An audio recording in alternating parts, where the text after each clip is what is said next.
constitutional issues about independence and union. There was no friction when it came to dealing with these, that I could observe, when it came to dealing with these issues. And indeed with I was at Brighton when the Brighton bomb occurred. I'm not a lifelong devotee of the IRA, but I had a perfectly sensible conversation with McGuinness about doing things in Northern Ireland in the context of these crises. My experience was you could do business with the devolved administrations perfectly well on the basis of establishing some degree of personal trust and limiting the scope of the discussion specifically to something where we both had an equal interest and they, as much as I, wanted to protect their populations. Resilience is, as you've already observed, a devolved issue.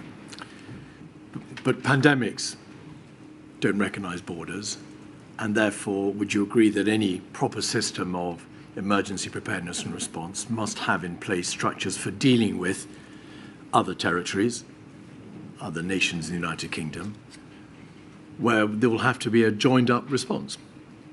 Yes, I think that's particularly true with biological agents. Indeed. Although, for example, in relation to the electricity grid, there is, of course, a deep interconnection with Scotland, and indeed, while we're at it, with France.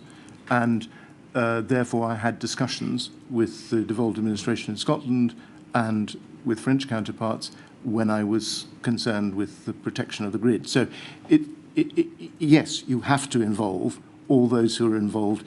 And if you're looking at impacts, you'll quickly discover who is involved. And the impact of a virus is very likely to be nationwide, or indeed, as we saw in this case, global. But your answer, Sir Oliver, appeared to indicate that the connections that you forged with the devolved administrations were based more on ministerial inclination and your own personal involvement than on a formalised system of committees or some body which would allow the devolved administrations and the UK government in Westminster to be able to liaise and plan properly and fully. Was there not in place that formal structure? Did the system, in fact, depend too much on ministerial inclination? I don't know what I think about that. Half of me wants to say you're right. Sorry, you are factually right. There was not such a formal system. And half of me wants to say that, that sounds like a gap. The other half of me says, actually, you can create any set of formal institutions you want, but if everyone arrives ready to come to blows, you won't get anywhere. If you don't have any formal system, but you have good personal relationships, you can probably get it done pretty well informally. So, well, isn't the answer that you need you don't need an overly ossified system, but you need a system by which everybody can expect to play their part and can envisage attendance and they can attend and do what needs to be done alongside good personal working relations? That would be the ideal. Yes. I agree. All right. Just before Mr. Keith goes on, Oliver, you mentioned working relationships with Northern Ireland and with Scotland. Does the same apply to Wales? I didn't, as it happens, have... there's one occasion when I did have a relationship with the Welsh administration, which is in relation to flooding, which happened to involve them as well as England. And I think the same applied. They were present at relevant COBRA meetings by video. We had a perfectly working relationship. As it happens, in the other cases I was dealing with, Wales was not a particularly material issue. Also in your statement you addressed the issue of the need for exercises, and you state that you believe that the United Kingdom government should regularise the practice of simulating responses to a variety of whole system emergencies by carrying out at least 2 such large-scale simulations in each parliament. Putting aside the resource implications and putting aside the undoubted fact that such exercises are difficult and complex things to arrange, why would exercises with such regularity have a demonstrably beneficial impact? I mean, if there is an exercise, for example, every 5 years, and recommendations and actions which flow from the exercise are properly implemented and acted upon, would that not be sufficient for the foreseeable future, or at least for the next 5 years, before having another exercise? In a particular domain, I think my answer to your question is yes. That's to say, if every 5 years we exercised for the impact of an unknown but ghastly virus or bacterial agent, and we did it properly, and we learned the lessons in the sense not of writing great volumes about it, but actually getting down to the business of correcting the things that had emerged as not in place, that would be pretty good. That would be much better than we're likely to do at the moment. But if you had, for each domain, one exercise every 5 years, you'd be having an exercise every, well, it depends how many domains you create, but at least every year, more frequently than I'm recommending, in other words. My 2 years suggested that for a particular domain, you probably wouldn't have a repeat for 10 years, because you'd want to deal with the impacts of virus, you'd want to deal with major impacts on 2 or 3 different elements of our critical national infrastructure. You'd want to deal with major events of flooding. You know, there are various impacts that you want to look at and exercise for. And so a regular program would involve quite a long period between the time when you did one and hopefully implemented the recommendations of it, and then go on with the next one on that same subject. It's just in your statement, you suggest whole system emergency exercises, at least 2 in each parliament, which would tend to suggest a greater frequency than once every 5 years. And of course, if it were focused only on one contingency, you would end up with an exercise in each contingency every 2 years. Yeah, but I wasn't suggesting on one contingency. So across the board. Across the board. So there are lots and lots of minor emergencies. I don't think you need to have whole system exercises about them. There are identifiably, you could argue 5, you could argue 10, but it's sort of not less than 5 and not more than 10, major kinds of whole system emergency that might affect the UK, leaving aside their causes. And if you exercise for each of those every 5 years, you would end up with more than 2 a parliament. If you exercised each of those every 10 years, you would end up with roughly 2 a parliament. That was what I was thinking. All right. You referred earlier to Exercise Alice, and you supposed that perhaps the recommendations from Exercise Alice had not been, or maybe they had been properly implemented. It was, in fact, after your time, and particularly in relation to Exercise Cygnus and Exercise Cygnus. The recommendations and the actions which flow from an exercise appear to a very large extent to be left to the government of the day to give effect to the ministers, to the civil servants, and of course they're not all automatically put into place. Is there an argument that there needs to be a fresh, a new process by which we may be assured that all lessons and recommendations, which by necessary implication are sensible ones from an exercise which challenges the country's emergency response systems, are put into place and are seen to be put into place? Abundantly, yes. Some of this is ground we've covered, in the sense that one of the things you need is, for, in my view, an external red team in a resilience institute that would be keeping track of whether these things had been done, and simply couldn't be stopped from doing so. The second thing we haven't covered, but is covered in the government's resilience framework and is also in the Mann Alexander report and various other documents, which is that there ought to be regular reporting to Parliament that can't be evaded. Not because the parliamentary debate in itself will shed much light, but because the duty to report to Parliament will cause the whole system to worry about whether it has actually implemented these things. But the third element we have dealt with, which is that there needs to be a sufficiently well-armed body inside government or as a separate agency, one or the other, which pursues these questions remorselessly and at a high level and brings to the attention of the Prime Minister, and if there is one, the Minister of Resilience, if there are things which were the product of a particular report, of a particular exercise, which have not been implemented. If you had that triple architecture, I think you would stand a very good chance that most of the stuff would be implemented pretty well.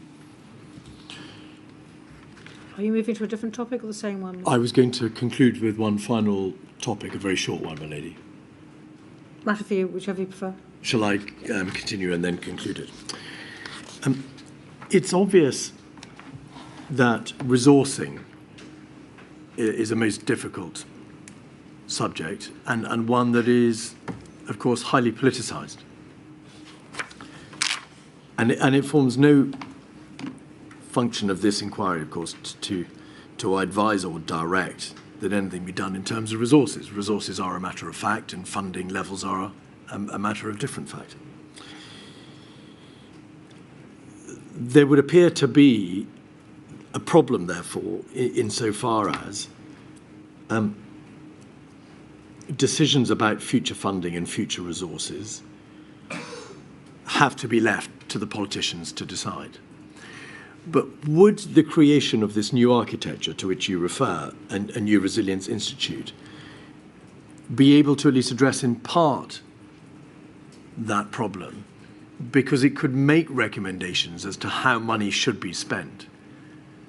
And therefore that would give the politicians the ability to be able to more transparently and more openly make the decisions about future resources. Absolutely. I see that as one of the major roles of the Resilience Institute.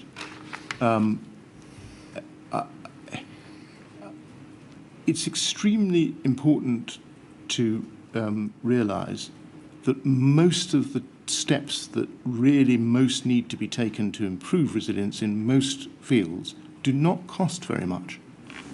The problem has not been that there wasn't money available to stockpile PPE, or that we couldn't have afforded to have a scale-up process for testing.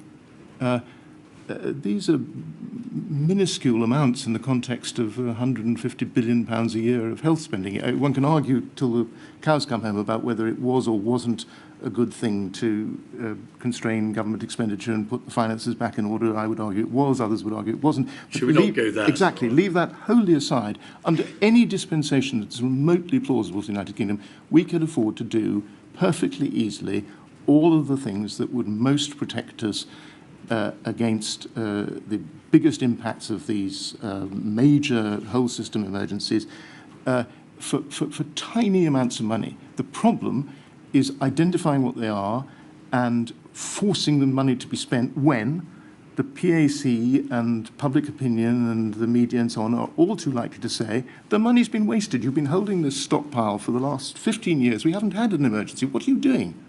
And then it doesn't matter whether it costs £50 or £50 billion, because they all sound the same. And it's a waste. It's a scandal. We have to change the culture so that it's accepted that consciously spending money that we hope will never be used is a good thing to do if, in an emergency, it would save us a huge amount of effect on human beings and our economy.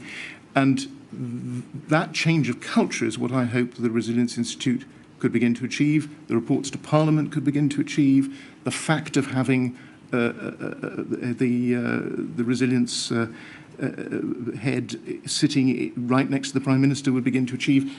Once you accept that this is a fundamental feature of government and well worth spending a little bit of money on, then you've changed the culture and much will follow.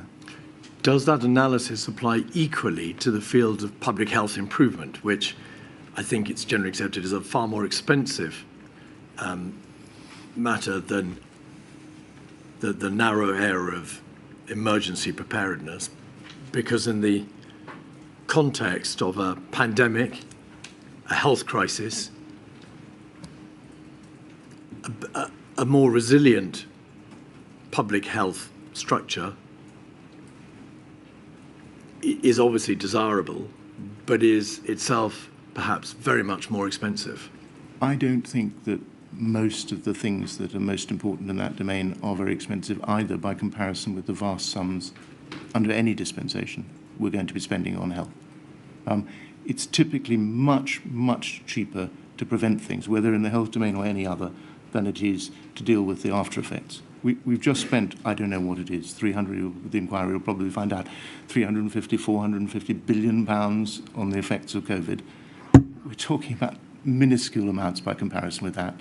And it's well worth investing in advance. Oliver, thank you. Two short questions from me, Oliver. You seem to be disparaging about the lead government department model.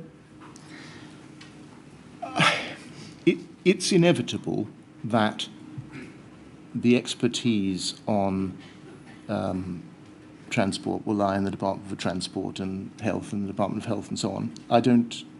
In that sense, I don't decry the idea that when we have relatively minor problems, I found myself, for example, at one stage involved in what was not trivial for the people involved, but was not a large-scale disaster of individuals who were trapped the other side of the channel or further afield because an airline was collapsing and they couldn't get home, which is a minor emergency. The Department of Transport was perfectly well equipped to deal with it. They knew what they were doing. I sat with them, but it was not necessary to convoke some great cross-governmental arrangement. So the idea that those kinds of risks should be handled by individual departments, I think, is perfectly sensible. There are, as I say, not causes but impacts that are so big that they are definitely rightly described as whole of system. You know them when you see them, and we could list them. And for those, I think the idea that one department is in charge is mad, because they're not going to be in charge when you get to the response. The system we were operating already meant that they were not in charge, and it would not have been in charge in the response, because in response we would have gathered in Cobra, we would have been chaired by the Prime Minister, we would have, and I think incidentally the XO and XS committees that Michael Gove established originally to deal with Brexit, to my mind the only advantage of Brexit for COVID, were useful, would be useful in handling any future cross-government whole-of-system emergency. So it's very clear to me that you can't describe these major risks, whole-system risks, as owned by a department, and therefore they need to be attended to by a central entity that keeps its focus on that and learns continuously and has a corporate existence. Thank you. The other question I had was that you mentioned support for the idea from Man Alexander about regional tiers of resilience for. I'm no lover of bureaucracy, as you have gathered from some things I've said, Sir Oliver, but if you have a regional layer, why aren't you just imposing yet another structure? Somebody's got to manage the structure, call the meetings, handle the minutes. Why doesn't it become an unnecessary layer of bureaucracy on top of what is already quite a complex system? Well, it could do, but perhaps it would help if I illustrated this not from my Cabinet Office experience, but from my experience as a local MP in West Dorset. The LRF, the Local Resilience Forum in Dorset, is composed of people from Dorset, County Council, police, so on.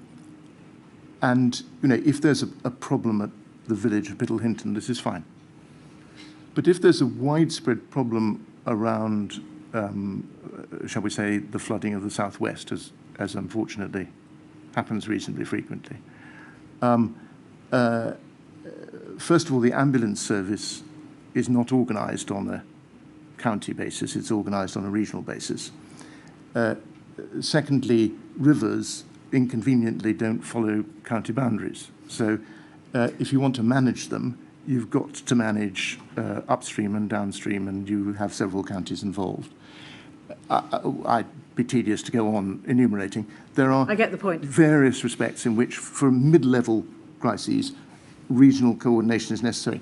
It's then just a question of whether you set it up ad hoc, which is what happens at the moment, or whether you have it there permanently. My argument for having it there in a small, I mean, I'm talking about 5 people or something, but a small group of people being there permanently is that then, as well as bringing together the relevant people to handle the emergency when it arises, they could be involved in the planning in advance, and so when they got to the emergency, they'd know about it, the coordination. Thank you very much. Well, I think that's all the questions. There are no Rule 10.4 questions, my lady. You've been extremely helpful and been very interesting, so Oliver. Thank you very much indeed. I shall return at 22:12.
My lady, may I call George Osborne, please? Would you like to take the oath? Please repeat after me.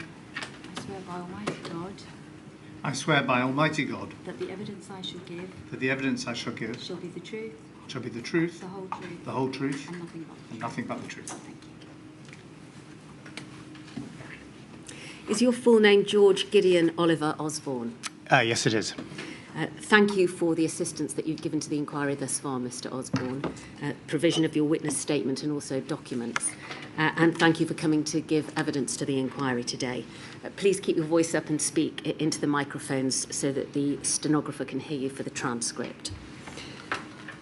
You were Shadow Chancellor from 2005 to 2010, then Chancellor of the Exchequer from 2010 to 2016, and First Secretary of State from May 2015 to July 2016.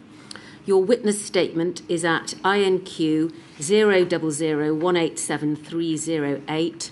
It's on screen now. Please can you confirm that that is your witness statement and that it's true to the best of your knowledge and belief? Yes, it is. Thank you. My lady, may we have permission to publish it? Thank you. You may. We can take that down. Before we start, Mr Osborne, I understand that you want to say a few words. Well, I just wanted to express my heartfelt sympathy to all those who lost a loved one during the pandemic, and for those who feel things could have been done differently. I hope the inquiry gets to the bottom of what those things might have been. Thank you. I'm going to ask you questions about whether or not the Treasury had a plan for a pandemic, and if so, what that was, and how the Treasury contributed to the government's planning for a pandemic. I emphasise from the outset that this examination is not a discussion or a debate about the merits or otherwise of the government's fiscal policy, or indeed the imposition of austerity. We will touch upon the effects of a sustained period of austerity in the United Kingdom, but only insofar as it relates to the state of the country's preparedness and resilience when COVID hit. In order to put your evidence in context, Mr Osborne, the Treasury is the government's economic and finance ministry. It maintains control over public spending and sets the direction of the United Kingdom's economic policy. And as Chancellor, you were the Minister of the government in charge of the Treasury. There are other important entities in the financial architecture that we will touch upon, including the Office for Budget Responsibility, which you set up during your tenure as Chancellor. In your witness statement, at paragraphs 7 to 11, we don't need to look at it. I'm going to attempt to summarise it. When you came to power immediately after the 2008 financial crisis, you imposed an economic policy intended to improve the United Kingdom public finances, and meaning that the United Kingdom was in better financial shape to face the pandemic when it hit. You say in your statement that your handling of the Treasury allowed the government to fund the furlough scheme and the bounce back loan scheme and other pandemic fallout, that you made reforms to financial services, which meant that there wasn't a banking crisis as a result of the COVID pandemic, and that you invested in research and development, importantly, vaccine development, which was important when COVID hit. Is that a fair summary of your explanation, as you give it in your witness statement, of the policy that you implemented? Yes, it is. Thank you. So that gives us an understanding of how you believe the Treasury, under your watch, contributed to the government's preparedness for a pandemic. But I want to explore with you the plan that the Treasury had for a pandemic. You say at paragraph 16 in your witness statement that for the risks where the Treasury is allocated as a lead department, it develops scenarios and determines the potential impacts and likelihood of the risk in question. That was the case prior to the COVID-19 pandemic. So does it follow, Mr Osborne, that where the Treasury was not the lead government department, it didn't develop such scenarios? Basically, yes. So if I might elaborate, I mean, there are certain crises which the Treasury is clearly directly responsible. Such as a banking crisis. A banking crisis, yes. An economic crisis, a run on the pound. Sadly, our country has experienced many of these over the decades. And the Treasury is clearly the lead department, to pick up on the conversation that you've just been having with Oliver Letwin, yes, for those crises. But when it comes to other kinds of crises that might affect a government, the Treasury is a contributor to the whole of government plan that usually another department leads. In the case of pandemics, the Department of Health. The Department of Health, yes. So we'll look in a moment at how the Treasury assisted the Department of Health, being the lead government department for pandemic preparedness. But before we do, could we please display on the screen page 8, paragraph 20 of your witness statement and read through it together, please? You say here, between 2010 and 2016, Her Majesty's Treasury and therefore the Chancellor contributed to cross-government preparations for civil emergencies. This contribution broadly fell into 4 categories. A, the monitoring, assessing and managing of economic and fiscal risks. B, leading responsibility in government for monitoring and responding to risks to the stable operation of the UK financial system, learning the lessons of the financial crisis.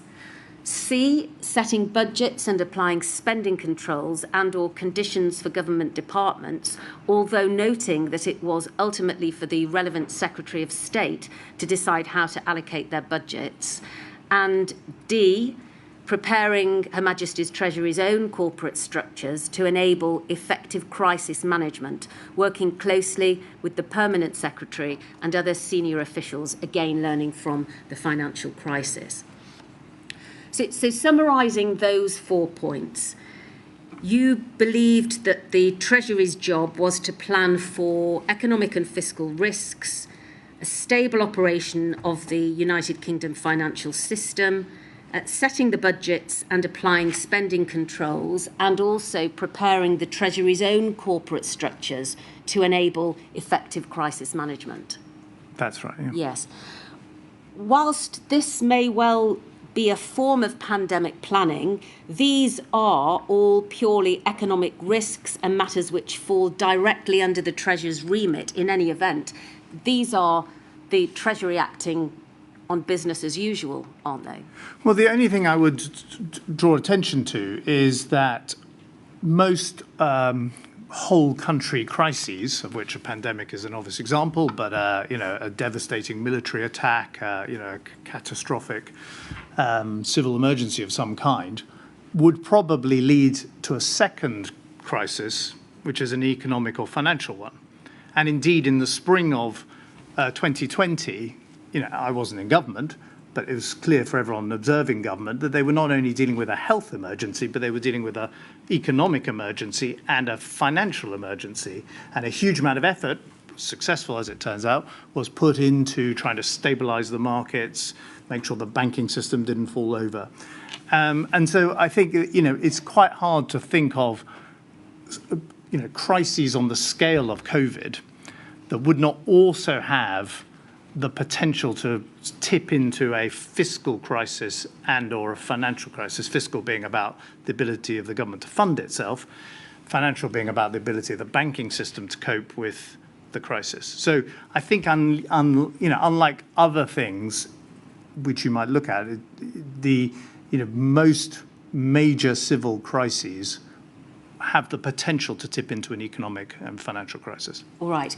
But given how central the Treasury is to the functioning of the United Kingdom and its economy, do you agree that there appears to have been no planning for external shocks which would have a major economic impact? In other words, no specific pandemic planning, no plan in the Treasury? Well, I've been following the evidence given to this inquiry yes. With interest before appearing here, and you have covered this territory. I'm happy to cover it myself. But clearly, the UK, as indeed I think is the case of most Western democracies at the time, has an influenza plan.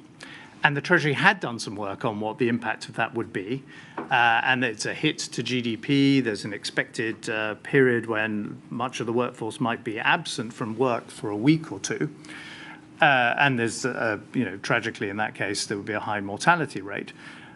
The Treasury basically had the structures to deal with that because there are already sickness benefits. There are already structures available for companies to pay people who are not working, who have the flu. And in the exercises that had been done before I came to office, there were some very specific supply chain issues that had been established if there was an influenza pandemic around things like the impact on the travel industry and the like, given what subsequently happened, very small scale. Yes. You're absolutely right that there was no planning done by the UK Treasury, or indeed, as far as I'm aware, any Western Treasury, for asking the entire population to stay at home for months and months on end, essentially depriving large sectors of the economy, like hospitality, of all their customers for months and months to come. That could have been done, couldn't it? Well, you're completely right that if someone had said, and I know that's absolutely core to what this modular inquiry is looking at, if someone had said, you, the UK government, should be preparing for a lockdown that might last for months, then I've absolutely no doubt the Treasury would have developed the schemes that it did subsequently develop around the furlough, the COVID loans and the like. What I would say, in defence of the officials I work with, who were some of the most hardworking and dedicated public servants I've ever come across, is that in 2020, it turned out to be fairly easy and rapid to be able to put those support systems in place. Not all the other areas we're going to, I'm sure, cover around the health service, but the actual economic support schemes, like furlough, were designed by hardworking Treasury officials under a pressure situation very quickly and put in place. So yes, planning could have been done for a furlough scheme in advance. I'm not clear, observing it as at that point just a citizen, I'm not clear that that would have made a better furlough scheme than the one we actually, as a country, saw. All right. Well, taking other examples than lockdown and furlough, using, for instance, a plan to consider the economic output required for self-isolation, or the COVID business interruption loans, or any economic effect of a mitigation action. None of that was done. There could have been planning, joined-up planning between the Department of Health identifying what the mitigation actions were being considered, and the Treasury then coming in and dealing with a worst-case scenario, a middle-case scenario, and assessing whether or not the proposed mitigation actions were economically worthwhile. None of that sort of planning took place, did it? Well, you're right that there was no planning in Britain, or indeed, as far as I'm aware, in France, Germany, United States, or anywhere else. Well, we're dealing just with... Well, yeah, but it's important because I think if you're challenging, the phrase that's come up here, groupthink, it was not a groupthink unique to this country. There was no assumption that you would ask the population to stay at home, or mandate that the population stay at home for months and months on end, and so there was no planning for a lockdown. Whose fault was it that there was no prior thinking that could? Well, I don't think it's particularly fair to sort of apportion blame, because the entire scientific medical community, again, hardworking individuals with the best of intentions, we're not elevating this particular possibility of a coronavirus that would have this level of contagion, have asymptomatic patients, and the Treasury, or indeed the Education Department or the criminal justice system, should pay attention and come up with some plans for if that was to happen. But if we had, I think, if you look at the planning for the influenza pandemic, and of course we don't know in practice, we've had to come into contact with reality, how it would have fared.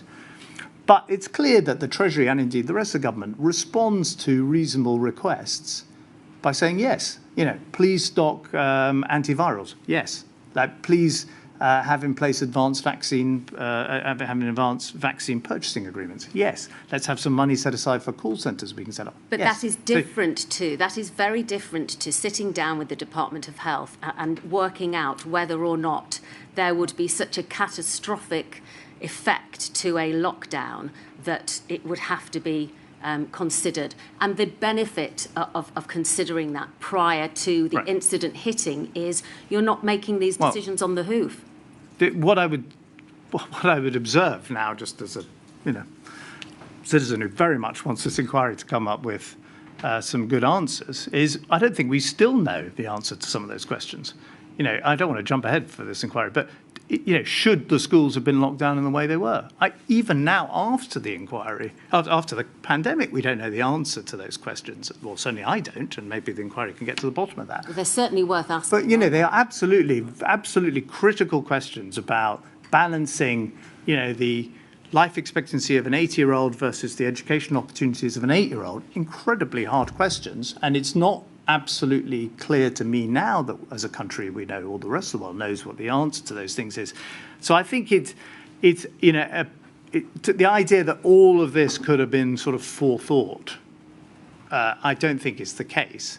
What I think is certainly the case is that if the expert community and governments had anticipated that there could be a pandemic that was not an influenza, but was another form of respiratory disease, and had characteristics that weren't like influenzas, like asymptomatic patients and so on, then clearly we could have done certain things, which hopefully I'm sure this inquiry will get around to recommending, to prepare for those things in advance, like stockpiling more PPE. But I've absolutely no doubt that as Chancellor, and indeed any of the Chancellors before me or subsequent to me, if they'd been asked to provide a budget for stockpiling PPE, 10, 20, 30 million pounds, whatever it would have been, as Oliver Letwin was pointing out, these are very small sums in the overall scheme of the government budget.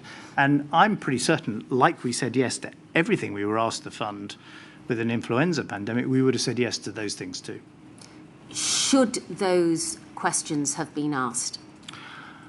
Well, I'm with hindsight, yes, but I would say the one thing a Treasury can do, and I think it's a very powerful statement from the chair of the OBR in the witness evidence that I was shown, is he says, Richard Hughes, in the absence of perfect foresight, fiscal space may be the most valuable risk tool.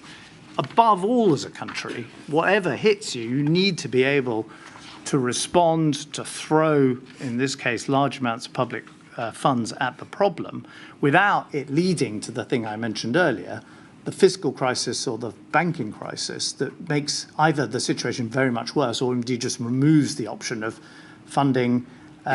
Poorer countries in the world were not able to afford lockdowns. Poorer countries in the world were not able to provide loans for businesses to stay in operation. Right. So, this is not some academic question. And indeed, in our own country in the last 12 months, we saw in the autumn of last year, with the funding crisis for government debt, that this is not some abstract problem for the UK either. If you can't fund yourself, you cannot spend £340 billion on COVID support. Well, you're going back with respect to the issue of funding. The questions were based around the lack of preparation and the lack of planning. You've raised. I would say that part of preparation and planning is, as an economy, to have flexibility to deal with whatever the world's going to throw. But that's only part of it, isn't it? And even recognising the questions that need to be asked, it is not a plan. Once those questions have been identified, there then has to be planning for the practicalities of what might take place. I just want to go to this statement of Richard Hughes, please, as you mention him. He's the chair of the Office of Budget Responsibility, as you say. His statement is at page INQ 000130270. And if we could go to page 5, please, and look at paragraph 6D of the witness statement.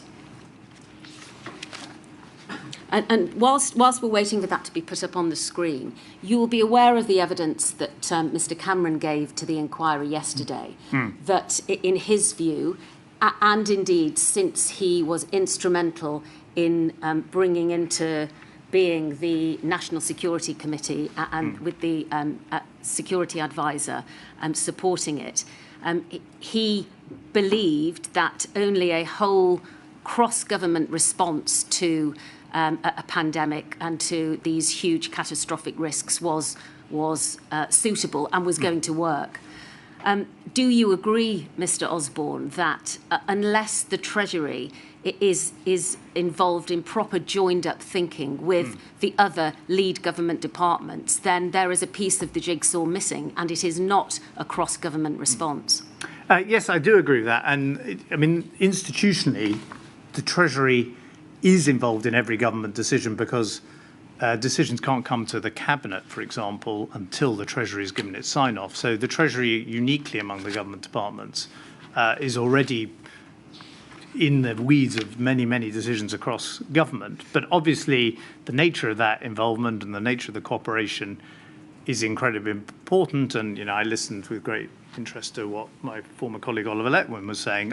I'd make one observation to the inquiry. Unfortunately, not all ministers are like Oliver Letwin with the kind of self-starting capacity to check everything and chase everything. And you can't build an entire system, unfortunately, around a future supply of Oliver Letwins. No. That's a shame. It is.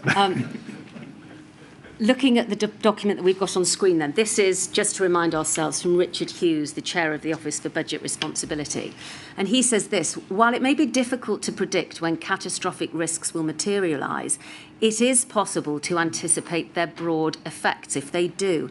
The risk of a global pandemic was at the top of government risk registers for a decade before coronavirus arrived, but attracted relatively little and, in hindsight, far too little attention from the economic community. I'm going to pause there. Do you agree with that statement? Yes, I do. With take that down. but as he points out, with hindsight, it's not just the economic community, obviously, that doesn't give sufficient attention to the possibility of a coronavirus pandemic. It's all sorts of other communities, including the health community. Yes. I think there is your line of questioning is completely correct, because in my view, you're trying to get to the point which is, well, sorry, I shouldn't be anticipating what you say, but you're saying, why didn't we plan for a lockdown? Right. And the truth is, we didn't plan for a lockdown. No Treasury did. Before me, after me, no Treasury, as I'm aware, in the rest of the Western world. The influenza pandemic did not pose the same economic planning challenges that coronavirus subsequently did, because in an influenza pandemic, lots of people get sick. There's, tragically a mortality rate, and you have to deal with that. But people are off work for 1 week, and then they come back to work. They're not off work for months and months and months, or not off work, but absent from the workplace for months and months and months. There are not whole sectors of the economy like airlines that don't have anyone flying on them, or restaurants or pubs that don't have anyone visiting them. No, so, and there's clearly a difference. So there's a massive difference. So I think that. On the influenza pandemic planning, the Treasury, it was actually, the work was done before I arrived in office by the previous government, but they'd made an estimate that it would hit the economy around 3% of GDP. They'd made an estimate about how many people would be sick over a 6-month period. They had done some planning to make sure, and indeed during my period in office, there was planning to make sure that the banking system and the financial system could cope with the expected absenteeism of people having flu at home. Yes. It's completely different to what actually happened in 2020, 2021, where for months and months on end, no one was at work. No, but if the analysis that no one was at work at the workplace, obviously people were working remotely. If the analysis that you've just performed in the witness box had been undertaken prior to COVID hitting, then the Treasury would not have been flying blind in having to make the decisions and give the advice that they did. Why did that not happen? Well, because no one said to us. I've said this actually in my witness statement.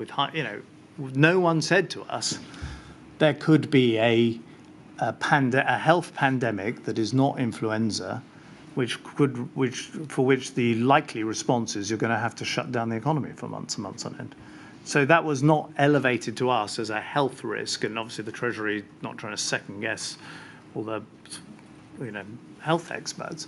And this is not, I'm not disparaging the health experts who I work with very closely in government. It's just, it doesn't seem to me, and in all the documentation I've read, everything I've seen in the rest of much of the world, that anywhere else in the world people are saying you've got to prepare for this thing. And obviously the entire world is caught out by what has happened. And indeed, it's an interesting question, which is only entirely sort of unknowable. Would we all have gone into lockdown if China had not locked down in January or February? I think the Chinese lockdown is what gives the rest of the world the idea of a lockdown. And it's the overwhelming of the hospital system in northern Italy that then leads all Western governments to reach basically the same conclusion, which is we've got to do what the Chinese have done in order to try and preserve our capacity in our emergency wards. And I wonder, but it's unknowable, that if we'd done a kind of tabletop exercise in 2011, 2012, yes, that we would have come to the conclusion you could lock down the entire population. Whether that would have even been a feasible policy option, as it turned out to be. We'll never know because it was never done, was it? We asked the Treasury to provide us with any plans, pandemic plans, and evidence of what in fact was done in the time that you were Chancellor. And Catherine Little, who is the Treasurer's second permanent secretary, has provided a witness statement, which I know you will have read, Mr. Osborne. And in it, she says that because the Treasury doesn't hold direct responsibility for pandemic preparedness, that is at the door of the Department of Health, we should ask them for any pandemic preparations and to see whether they have any records of any pandemic preparations, including at the Treasury. So we have been provided with plans such as they existed, and they are appended to Catherine Little's statement. The ones that remain with the Treasury. And the only material which the inquiry has been furnished with post-2010 is a project to fund a call centre and purchase antibiotics, both in 2012, and requests dealing with the funding of the pandemic flu clinical countermeasure, Tamiflu. Other than those, held within the Treasury, there are no plans, no reaction to any of the Department of Health mitigation proposals, and nothing specifically relating to any pandemic threat. Do you accept that? Well, what I would accept is that there are, I would say, the items you cite are examples of to my knowledge, 100% of the requests made of the Treasury to fund things that would help deal with a influenza pandemic are funded. And you gave the examples there. There is also a whole set of planning that goes on during this period to deal with banking crises and endless exercises which I took part in, and structures with us and the Bank of England and the Prudential Regulatory But we're talking about pandemic planning. No, but that was, so pandemic, I think, that would have been part of the thinking, which is if there's a crisis, can the banking system cope? But there's not, I don't want to repeat myself, there is not planning for a coronavirus pandemic. Should there have been a plan, a blueprint, some sort of playbook from the Treasury containing strategies and plans that could have been turned to and considered when something like the pandemic occurred? Well, with hindsight, yes. But as I've said, I question whether in 2011, 2012, 2013, if someone had come to us and said, right, there's going to be a coronavirus pandemic and we're going to ask the whole population to stay indoors for 3 months, I wonder in 2011, 12, 13, whether anyone would have thought that was a plausible plan. I mean, it turned out to be one, but after other parts of the world had started doing it. Right.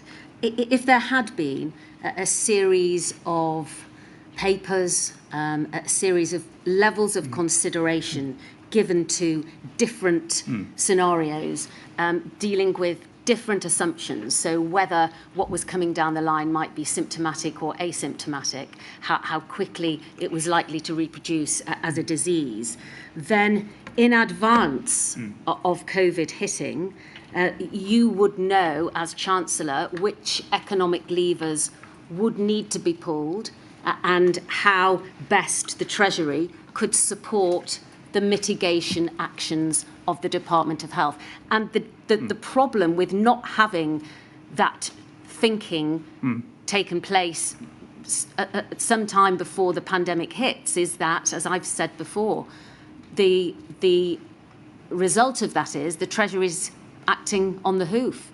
Well, I don't think that's entirely fair. So first of all, the Treasury is by its nature, it's not a big delivery department. It has around 1,000 individuals who are exceptionally capable civil servants who can deploy their talents and abilities to different policy problems as the world throws them.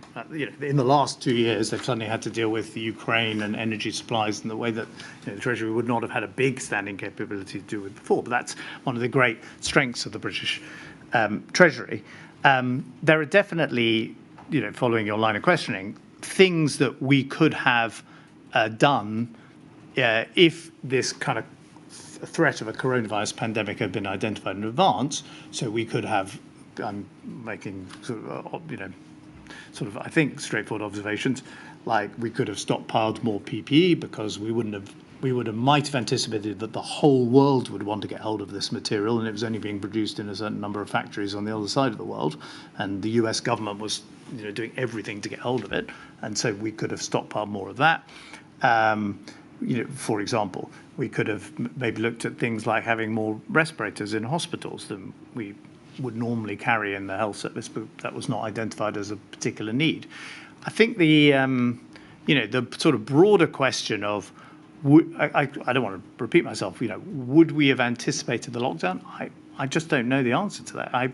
All I know is that when the actual debate came in March 2020, there was a lot of uncertainty in our own country about whether it was the right policy response and whether the population would accept it as a policy response. So I wonder 10 years in advance whether we would have resolved those questions. The one thing I'm sure of is, there's no point having a contingency plan you can't pay for. And absolutely central to all of this is the ability of your economy and your public finances to flex in a crisis. The OBR, mentioned it a few moments ago, it is an organisation that you implemented during your time in office.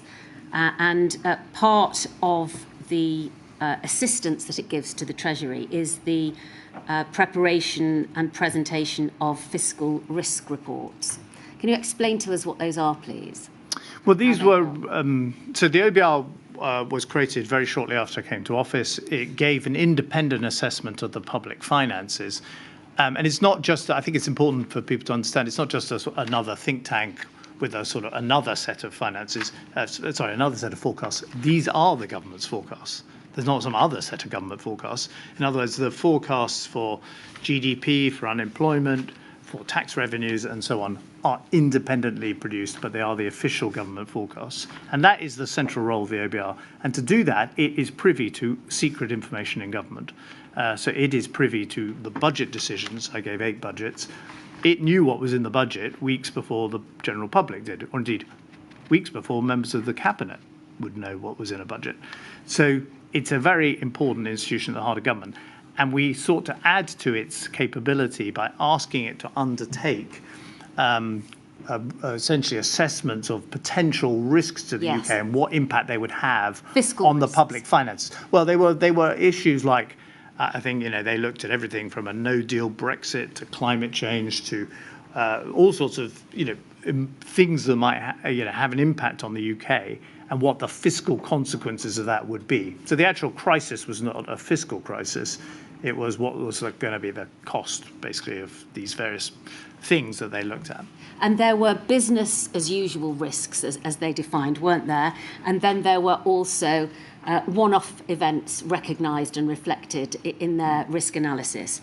And in July of 2017, the OBR produced as part of its report this statement. On top of the business as usual risks, there could be one-off events that generate demand for additional health spending, such as a large-scale outbreak of disease, for example, an influenza pandemic, which the Cabinet Office considers to represent the most significant civil emergency risk.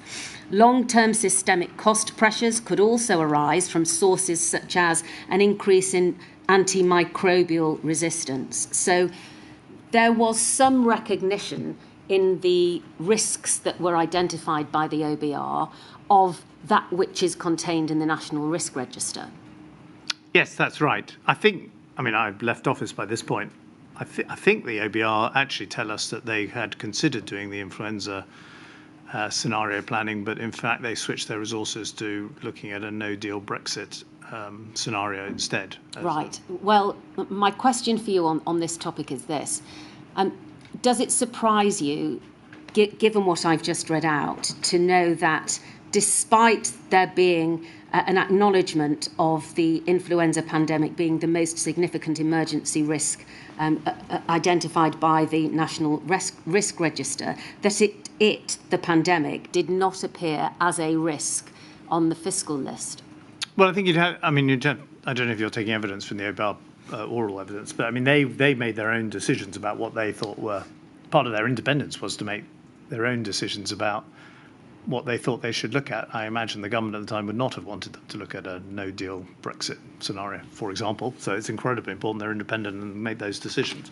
So you'd have to ask them that question. All right. Well, do you accept, I appreciate you're not in office anymore, but perhaps you will accept from me that by July 2021, the OBR had changed its approach to risks, particularly those identified in the National Risk Register, in two ways. Firstly, there was a broader focus in its report of three major risks rather than 97 individual risks. And one of those three major risks that is now covered in great detail is the risk of a pandemic. And secondly, there appears to be much more joined-up thinking now between the risks identified by the OBR, the fiscal risks, and those identified in the National Risk Register. So they have adapted and learned from what happened during the crisis. No, that's absolutely right. And I think they specifically in that case are looking at what happens if there's a coronavirus strain that the vaccines aren't effective against. So yes, absolutely. But of course, look, I would say what it points to is try and put in place the right machinery. I wish this inquiry, every success in trying to anticipate what we could do in the future for different crises. But the truth is we're not going to be able to anticipate every crisis that hits the United Kingdom over the rest of our lifetimes. And therefore having, a strong OBR, a Treasury with the capacity to come up with quick policy making, central government machinery that can respond quickly to, that is also important, that's also important as well as trying to anticipate specific crises that you can specifically plan for. Can we put up, please, the witness statement of Sir Mark Walport, which is at INQ 000147707, and go to paragraph 86 at page 33. And given what you've just said, Mr. Osborne, about the fact that not every eventuality can be predicted or planned for, I'd like your view on what Sir Mark says here at paragraph 86. Every national emergency has knock-on effects on citizens' lives beyond the immediate impact of the emergency itself. And there is always the possibility that the cure for the specific emergency, in terms of the policies and actions directed at stemming the primary damage, causes harmful side effects. In the case of a pandemic, lockdowns and quarantining, closing international borders and other restrictions to travel, closing of institutions such as schools and businesses, all have serious adverse consequences. This raises important questions for policymakers about how to balance the direct harms from the pandemic infection against the adverse consequences of interventions, singly or in combination. that statement highlights, does it not, the importance of a department trying its level best to anticipate not only what's coming down the line, but also what is going to be the effect of the mitigation actions that might have to be taken. I mean, yeah, I mean, this, Mark, I know Mark very well and have worked with him. This goes to my mind the heart of the, very difficult question that the government of the day had to wrestle with, and any future government would have to wrestle with, which is, what are the costs and benefits of dealing with the health problem, the spread of the disease, versus the impact of closing a school. I had school-aged children at the time of the pandemic. Closing the court system so that people don't get their trial. Locking down prisoners in prisons. All sorts of other things that had a really damaging impact. And you go to the heart of very difficult sort of societal questions, of which, frankly, I don't. You can produce any amount of economic analysis of what's the benefit of controlling coronavirus for a day and shutting a school for a day. But I think in the end they come down to essentially kind of human societal judgments of what are the things we value. And the truth is, different human beings will value different things. Some people will say the education of the child is more important than, protecting older patients in our, care homes. But ultimately we have democratic governments that are accountable to the general public in order to try and make those very difficult decisions. If this inquiry can help any future government, if I'm not sure, my lady, if I'm allowed to say this, but I personally think of this, your inquiry, which I strongly support.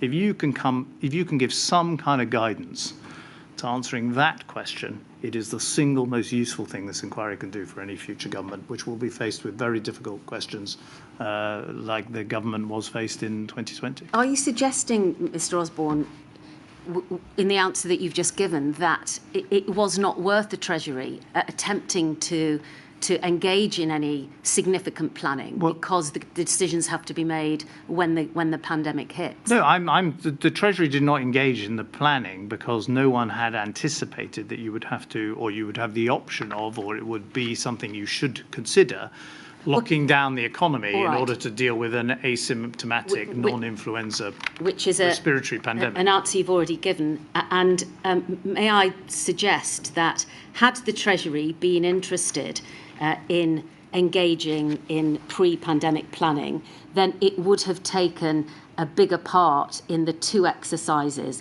that took place during your tenure and just after you'd left. Looking at the reports into Exercise Alice that took place in February of 2016, and indeed was an exercise dealing with the outbreak of a coronavirus, the Treasury wasn't even present. In Exercise Cygnus, which was delivered shortly after you left office, but as we know from yesterday, planning for which commenced in 2014, although the Treasury is recorded as being present at that exercise, there is no evidence whatsoever of any participation or of any evidence of any lessons to be learned. Is that the sort of action that the Treasury could have taken in order to engage itself with these important exercises, looking at what the result and the reaction of the government would be in the outbreak of these sorts of diseases? Well, this is territory that the inquiry has covered, and we've covered it a bit in the evidence. I think the Treasury was very engaged in drawing up an influenza pandemic plan. I think those exercises were kind of operational exercises in how that plan might actually be put into practice in hospitals and other, facilities, in which there wouldn't be a sort of particular role at that moment for a Treasury policymaker. The Treasury being, as I say, a department of policymakers rather than the delivery department. So it wouldn't have been directly affected by what the delivery services of government had to do in an influenza pandemic. And there was the Treasury had signed off, indeed I had signed off on the 2011 influenza plan, in which the Treasury had, as you can see from the material in 2009, had assessed the economic costs, had identified a couple of specific issues, but essentially was said, okay, it's a 3% hit to GDP, but we're not going to have widespread sectoral impacts, which we need to think of, or we're not going to have to design some system to pay people to work from home. All right. Do you agree, Mr. Osborne, that by the time that COVID-19 hit, the consequences of austerity were a depleted health and social care capacity and rising inequality in the United Kingdom? Most certainly not. I completely reject that. I would make 2 points. The first of all, it's not surprising that the biggest economic crash that Britain experienced since the 1930s has an impact on Britain and on poverty and on unemployment and on people's life chances. That's unfortunately what happens when your country experiences such a massive economic shock as we experienced in 2008-9. What flows from that is a whole set of things, and one of them is seriously impaired public finances, which you then have to repair, and that is what we set about doing. I would say if we had not done that, Britain would have been more exposed, not just to future things like the coronavirus pandemic, but indeed to the fiscal crises, which very rapidly followed in countries across Europe, such as Spain, Italy, Greece, Ireland, Slovenia, all across the continent. And indeed, one point, there was a question mark over whether France itself would experience a fiscal crisis. So all across the continent, other countries are experiencing problems of being unable to fund themselves on the international debt markets. And as I point out, in the autumn of last year, Britain went through this briefly for a couple of weeks. So this is not some kind of academic problem that doesn't materialize. It's a very real problem. And if we had not had a clear plan to put the public finances on a sustainable path, then Britain might have experienced a fiscal crisis. We would not have had the fiscal space to deal with the coronavirus pandemic when it hit 7 years later. And indeed, as Mr. Cameron pointed out yesterday, the example in many of those countries that did have those crises was there were real cuts in health services and other public services that went far beyond what the UK experienced, or in case of the NHS, actually, budgets went up in real terms. Do you agree that during your time in office, the state of the social care system became worse? I'm not sure I would accept that. I would certainly accept that there are rising pressures that, including during my period in office, on the social care system. All right. Well, can I ask you to pause there? They are driven by the fact Britain has a rapidly aging population. Yes. Not rapid, sorry. Well, an aging population at a relatively rapid rate, and that the cost of medical treatments are going up, which is actually generally a good thing because these are new treatments that can help people. But the UK social care and health system is experiencing exactly the same kinds of pressures as the pressures being experienced in most Western democracies at this moment. Right. Well, let's look at the detail, please. Can we have up on screen INQ 000189677? Now, this is a report by the Institute for Government, the government think tank, whose strapline is inspiring the best in government and working to make government more effective.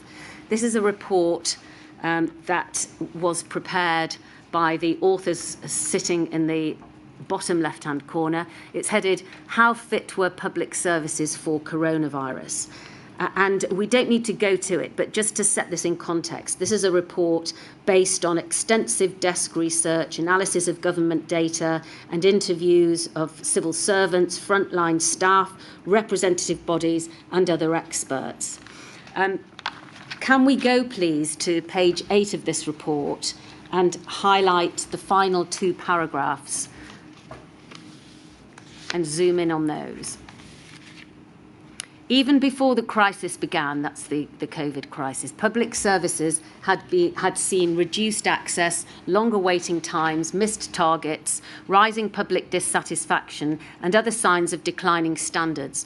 Most notably, GPs and hospitals were missing almost all routine targets, whilst prisons had experienced a dramatic increase in levels of self-harm, violence, and poor prisoner behaviour. This context made it far harder for services to maintain acceptable standards while also managing a disruption as wide-ranging and long-lasting as that wrought by the coronavirus. The response has also been hampered by historic underinvestment in buildings and equipment. Government has consistently underspent its capital budgets, often using money that had been earmarked for long-term investment to cover holes in day-to-day budgets. As a result, public services have had to operate out of crumbling prisons, courthouses and hospitals that are difficult to clean or repurpose in line with coronavirus health measures. And can we move down to finish this on the following page, please? The sale of courthouses and police stations and the failure to build new prison places have similarly made it harder to maintain social distancing. And inadequate ICT has reduced the ability of police officers and local authority staff to work from home, made it far harder for prisoners confined in cells for more than 23 hours a day to access training or speak to their families, and meant that schools, hospitals, GPs and criminal courts have all struggled at times to provide services remotely, even when greatly reduced. Now there's repeated reference there to prisons and court centres, and indeed those will be covered in detail in later modules. So I just want to focus for the moment on what the Institute for Government have found in terms of the state of the health public services and the ability for them to react to coronavirus. Is that picture something that you recognise? The short answer is no, because by the time I left office, there were more doctors working in the NHS, more nurses working in the NHS. As Mr. Cameron pointed out yesterday, diagnostic testing had increased in the NHS and public satisfaction had remained broadly constant during a difficult period for the economy and for the constraint of spending in public finances. I'd make a general observation. I mean, if you put all this together, the health service, the criminal justice system, the education system, the social care system, I think basically you've just left out defence, but if we had some generals here, they'd no doubt want some more tanks. That is public spending. So you can't just say, well, we'd like public spending to be higher without then explaining where you're going to get the money from. I've pointed out the risks of borrowing the money, so you can certainly go to the general population and say, please, will you pay more taxes? I would note the present Prime Minister just last year proposed a national insurance rise to pay for the NHS, and it was rejected by his own party and by the opposition. So, in other words, this is the job of the Chancellor Exchequer. You are going straight to the heart of it, which is you've got to balance all of these competing demands within public services for different services wanting more money, plus the constraints on a country of borrowing the money in international markets, plus the constraints on the general population just willy-nilly paying more tax. And the taxpayer is also a core participant in that sense to this inquiry, which is he's got to pay for all of this. The point that you're making, Mr. Osborne, and in your witness statement, you claimed that the Department of Health funding for the NHS was ring-fenced or was increased, in fact, year on year during the course of your time as Chancellor, whilst other departments were reduced by up to 19%. Yes. Right. Well, I'd like to explore that with you, please. I would make one point. Please just let me ask my question. Of course. I'd like to explore that in terms of social care and in terms of public health, because from the time of the implementation of the Health and Social Care Act of 2012, it's right, isn't it, that certainly certain of the public health responsibilities moved from the National Health Service over to local authorities and therefore came outside of the budget, that part of the budget that the Department of Health would give to the National Health Service. Do you agree with that? Yes. Yes. So in terms of whether or not the funding for public health had been ring-fenced in the way in which you describe in your witness statement, what we have to in fact look at is how the local public health was being funded through the local authorities. And in order to do this and to demonstrate my point, can we put up, please, INQ 000 205 178, which is the witness statement of Dr. Klaas Kersheli. And can we go to page 70 and paragraph 108? And I'd like your comment on this, please, once we've read through it, Mr. Osborne. Functioning of the new local and national public health structures was compromised by austerity politics. At the local level, the abolition of PCTs meant that overall public health performance was strongly dependent on local authority capabilities to commission and deliver effective services. Ministers had promised to ring-fence the public health budget for local authorities. However, an in-year cut of £200 million in 2015 was followed by further reductions over the next 5 years. According to the Local Government Association, this amounted to a real-term reduction of the public health grant from over 3.5 billion in 2015 to 16 to just over 3 billion in 2020 to 21, a loss of 14%. Other estimates by the Institute for Public Policy Research spoke of an even more dramatic reduction from 850 million in net expenditure between 2014-15 and 2019-20, with the poorest areas in England experiencing disproportionately high cuts of almost 15%. Resulting pressures on local public health were exacerbated by an overall 49% real-term cut in central government funding for local authorities between 2010-11 and 2016-17, and a resulting practice of top slicing, whereby authorities reallocated ring-fenced public health budgets to other services broadly impacting health and well-being, such as trading standards or parks and green spaces. In 2010, Healthy Lives, Healthy People had promised to give local government the freedom, responsibility and funding to innovate and develop their own ways of improving public health in their area. Freedom and responsibility had been granted, but funding was often lacking. What do you say about that, Mr. Osborne? Well, there are several things I'd say about this. I mean, first of all, I think it's universally accepted that the decision, which was not mine, it was taken elsewhere in the government, but the decision to transfer public health from the NHS to local authorities has turned out to be, broadly speaking, a good thing. There is no one, as far as I'm aware, arguing that it should be returned to the NHS. What about the funding position? Well, we'll come on to the funding position, but the central, because this is actually, also helps address the funding point. So first of all, that was an important decision, and it meant that public health decisions were tied in with other decisions that local government takes around housing and the like, licensing, recreation facilities, and so on. Second, as it happens, during the period I was Chancellor, the public health budget went up. The numbers you refer to are from 2015 to 2020. I left office shortly after 2015.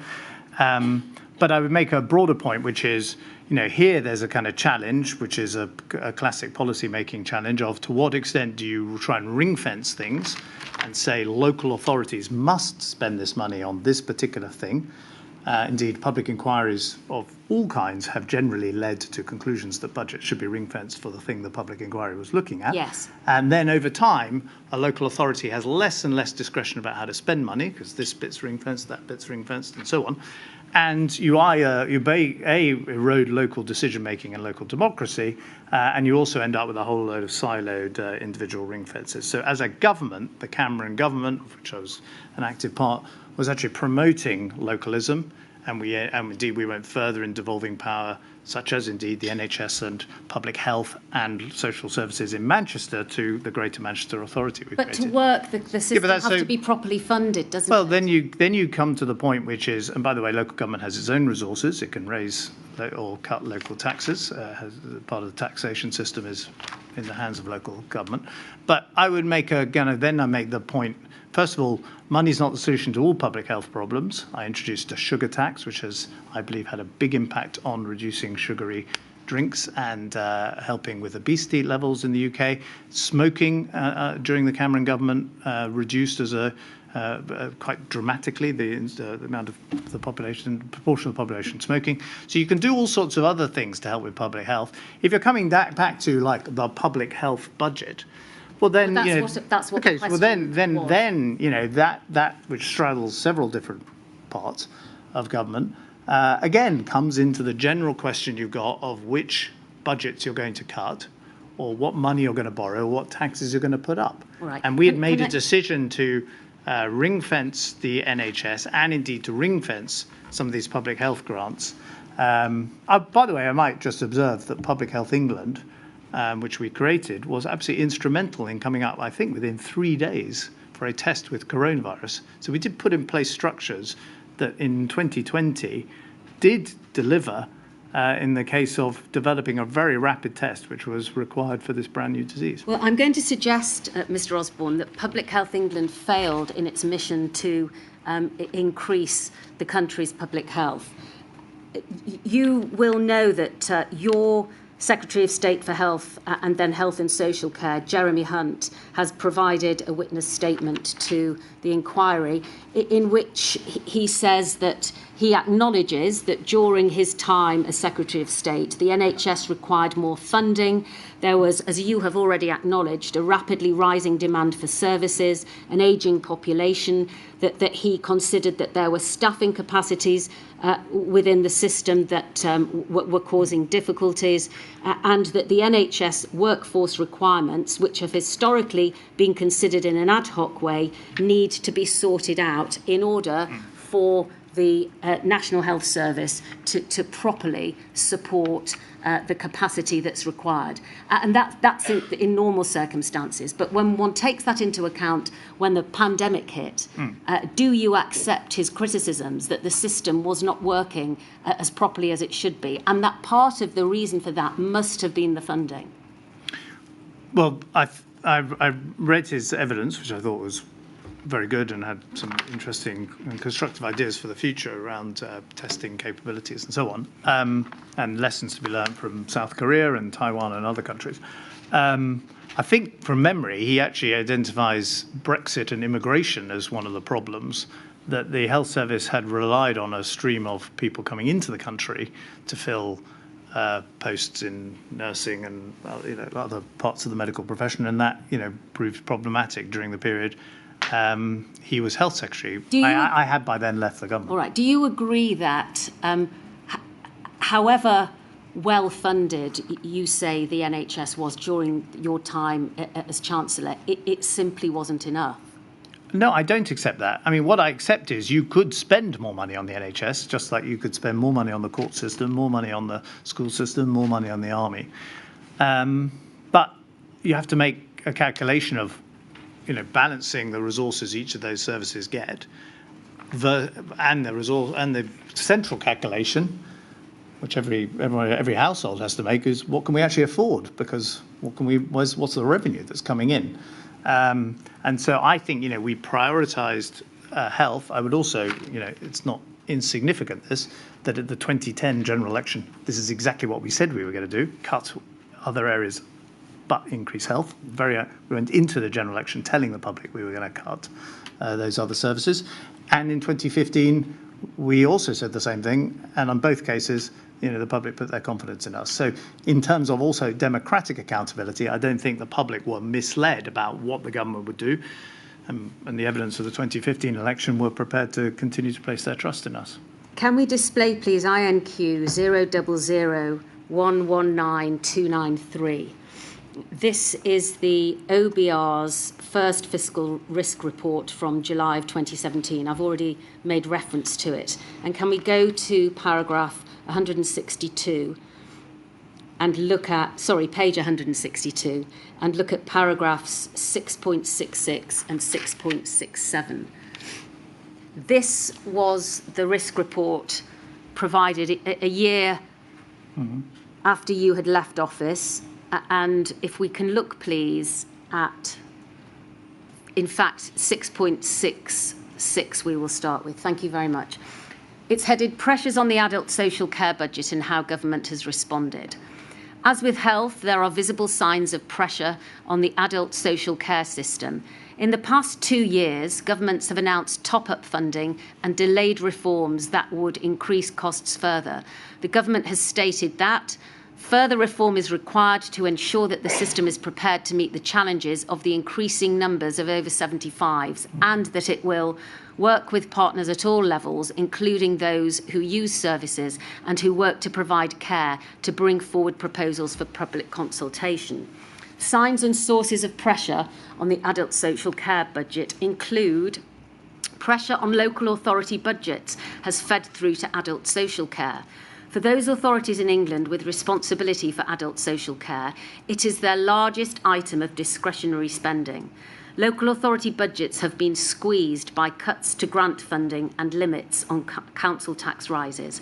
As a result, English local authorities' total net current expenditure fell by 13.3% in real terms between 2010 to 11 and 2015 to 16. Within this, total spending on adult social care fell by less, but local authority spending on it still fell by 9.1% over the same period, including transfers from the NHS. Spending on adult and children's social care exceeded local authorities' budgets in 2014 to 15 and by a bigger margin of 2015 to 16. Now, this is the organisation that you created, telling us here that so far as local authority budgets are concerned and adult social care is concerned, the picture was not great. Do you agree? I'm not saying, sure it does say that, to be honest. I mean, I think it points out that there are pressures on the adult social care system. That's a statement of the obvious in all advanced democracies at the moment. And then it goes to point out that there were reductions in the local government budget. Yes, there were.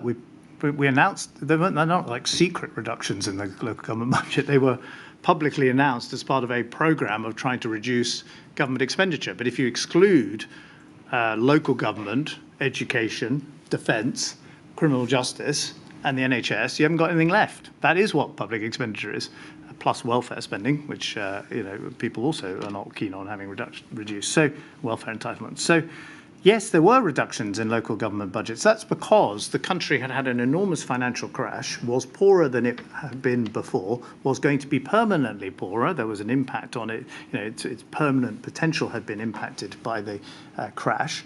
And we had to try and make sure that public expenditure fitted the size of the economy, whilst getting the economy growing and putting people into work and reducing poverty, which all happened under our watch as well. So we got the economy going so that you could afford to spend ultimately more on those things. I would just say on social care, it's really straightforward.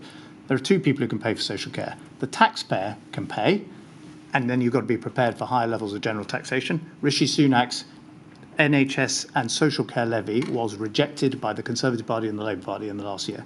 Or you can ask people to sell their homes, the assets they have, to pay for that social care. There's no one else who's going to pay for it, the taxpayer or the individual. And the political system for 20 years under governments of all colours have rejected those two options, which is why you continually read that there's an ongoing debate about what the social care problem is unsolved. That's because the solutions are currently unpalatable to the political system, which I would suggest is a reflection of being unpalatable to the broader taxpayer and society. But what about the effect of the falling expenditure? You know that last week the inquiry has heard from Professors Marmot and Bamborough, who told the inquiry that changes in the social determinants of health because of austerity since 2010 were likely to be the causes of the adverse changes in health and health inequalities in the UK. And also, I know that you've had sight of the statement of Professor Kevin Fenton, the President of the United Kingdom Faculty of Public Health, who's told the inquiry that a key lesson learned through the pandemic has been the importance of robust engagement with potentially disproportionately affected populations, both in the planning and preparedness. What I want you to consider, Mr. Osborne, is firstly that government policy had an effect on health and social care, which meant that those in the worst situations of society were disproportionately affected when COVID hit. And secondly, that was identifiable, it was predictable, and it should have been part of the government planning. I just completely reject that. And in the case of the Marmot and Bamborough report, and obviously there's a lot of very interesting work on health inequalities, which we did a huge amount to seek to address. They have this statement of paragraph 151, national economic wealth, i.e. GDP, has long been considered as the major global determinant of population health. Of course. In other words, that's what happened. Britain had a huge economic crash, the greatest since the 1920s and 30s Great Depression. And of course that had an impact on poverty in the country. It would have been worse, in my view, and in the view of many other people, including the Governor of the Bank of England at the time, Mervyn King, had we not then also tried to address the risk to the public finances, because that would have led to a fiscal crisis, like you saw across much of Europe, that would have meant even less funding for these public services. We tried to protect the health service during that austerity programme. And Marmot and Bamber themselves say that they can't directly establish causality between austerity and the mortality rates they look at. And the only example I can find in their report of a country that they cite that has a stimulus program is Iceland, which, by the way, has a population about the size of the borough that this courthouse is in, right? And then even in the same paragraph go on to point out that Iceland had some severe health effects from the crisis. And they leave out the United States, which was the primary example of a country in the West that tried a stimulus program as opposed to an austerity program, because they say, oh, yes, well, actually, mortality fell there. I've even done my own research and found out that mortality fell in Germany for the poorest population, part of the population during the period I was Chancellor.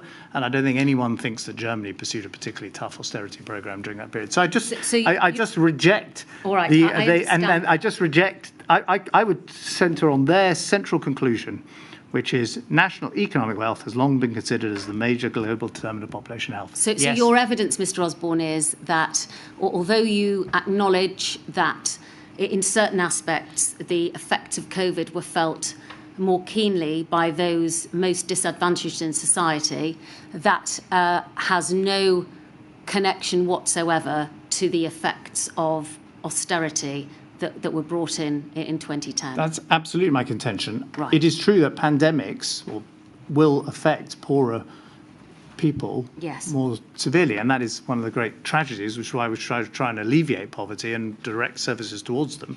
I think everything we did to try and ring-fence the NHS budget, to provide stable finances so that they were not further affected by a fiscal crisis, things like universal credit, which were introduced, all of these things were done to try and protect the poorest part of the population. Indeed, I was the first Chancellor ever to publish distributional analysis of the effect of my policies of budget after budget, precisely to show that we were trying to direct resources in constrained times to the poorest and most vulnerable, who are indeed generally more exposed to things like pandemics, tragically. Mr. Osborne, thank you. How are we doing? Because I think, if I may say so, Mr. Osborne and I share a tendency, which is to speak very fast.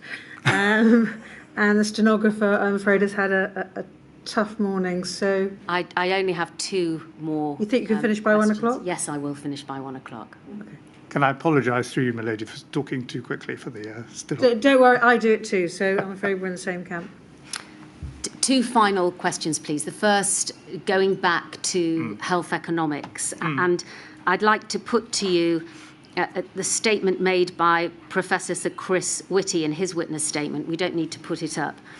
But he has told the inquiry this: there may be a need to look at operational issues and the cost effectiveness of particular interventions within CMO or SAGE advice. So health economics may be relevant to the medical and scientific advice. This is because giving advice which is operationally unfeasible or substantially disproportionate in cost or difficulty is not especially helpful. And that is mirrored and expanded by the witness statement of Professor John Edmonds from the Department of Infectious Disease Epidemiology at the London School of Hygiene and Tropical Medicine. And he says this: there needs to be far greater attention paid to the economic impact of pandemics and the interventions aimed at controlling them. Oh, thank you very much. It's on the screen. The economics of outbreaks is a specialised field. Interventions can have major knock-on effects so that individuals who are not directly reached or targeted by the intervention can still benefit, as they have a reduced risk of infection from others. These knock-on effects need to be incorporated into the analysis to avoid underestimating the benefits of public health actions. Just pausing there. Do you agree with these two scientific experts that there needs to be joined up thinking between the science and the economy? Yes, absolutely. But I would observe that, if you're trying to think through how a future government might deal with Yes. a pandemic, it's not just the health impacts. You know, you have to, what I think the government wrestled with at the time, I wasn't in it, but I can see as an external observer and with my experience, was also the educational impacts, the criminal justice impacts, and the like of the lockdown, and trying to balance those. If you can apply more, and indeed the impact on businesses and people's employment. If you can certainly apply more analysis to all of that. I personally think you're going to end up with a very difficult, essentially sort of human judgment of, are you valuing education over health in some cases, and that is a very, very, and other examples like that. And that's an incredibly hard trade-off, which I guess we have, in our country, elected governments to try and make on our behalf. All right, thank you. Finally, let's just look at the consequences of failing to plan. And can we display, please, INQ 0000872005, and look at paragraph 16 at page 4 of the Pandemic Diseases Capabilities Board review of April 2022.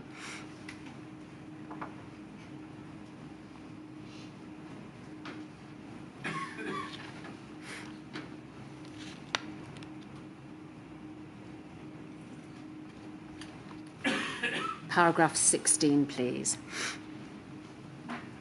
In line with the National Security Risk Assessment methodology, revised pandemic reasonable worst case scenario models represent unmitigated scenarios and so do not include a full risk assessment for the use of NPIs, non-pharmaceutical interventions. Given that the imposition of lockdown, in part, accounted for a 25% drop in GDP between February and April 2020, the largest drop on record, and numerous secondary and tertiary impacts on all sectors, this represents a significant gap in the UK's assessment of pandemic risk. Noting that, even without government intervention, we would anticipate spontaneous behaviour change and subsequent economic damage. What is more, the secondary and tertiary impact of these measures will have been unevenly spread throughout society, highlighting and in areas exacerbating pre-existing inequalities. Now, can we go to page 5 and paragraph 18?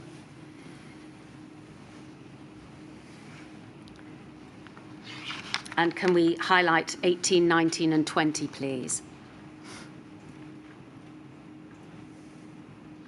The unprecedented use of NPIs and significant changes in public behaviour seen during the COVID-19 pandemic required the provision of far greater economic support than pre-COVID planning assumptions suggested. The planning assumptions in the 2011 UK influenza pandemic preparedness strategy focused on the economic impacts of sickness absences. As a result, the strategy did not include many of the significant economic impacts which we have seen during this pandemic, such as the dramatic drops in economic activity, significant shifts and reductions in consumer spending, and disruption to global supply chains.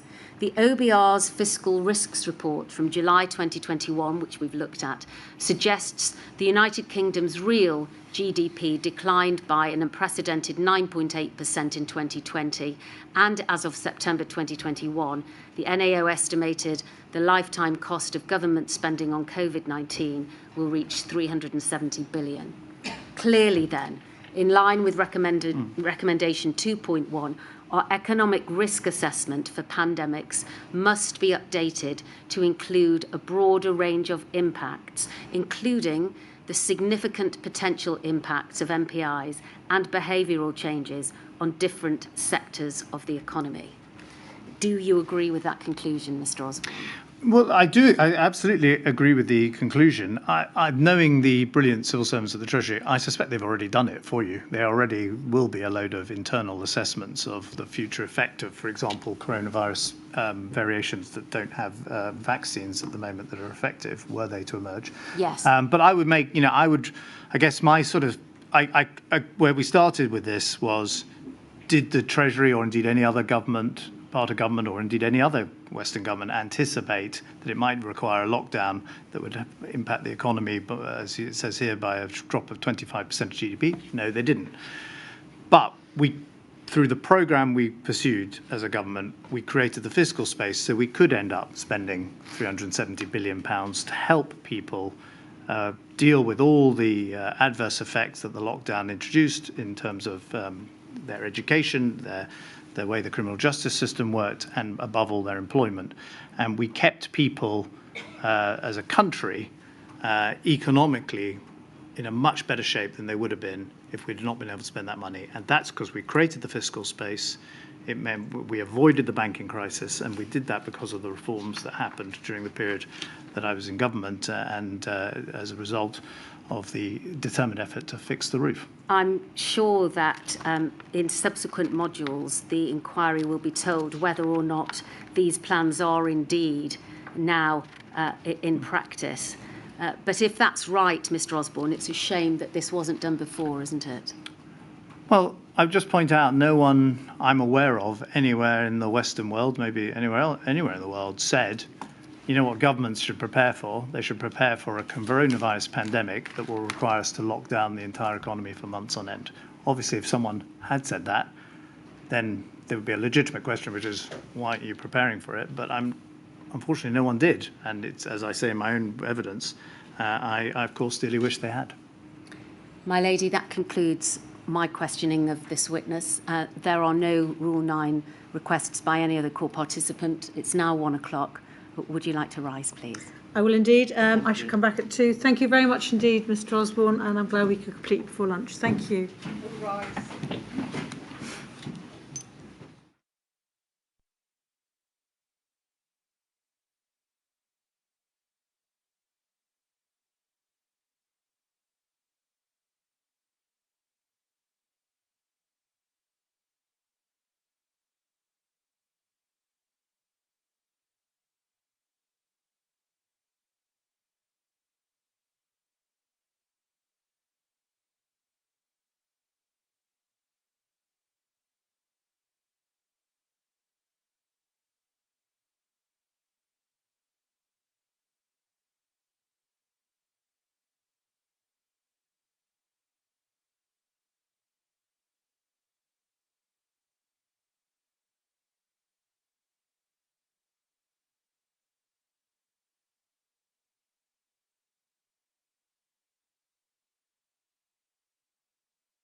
Yes, Mr. Keith.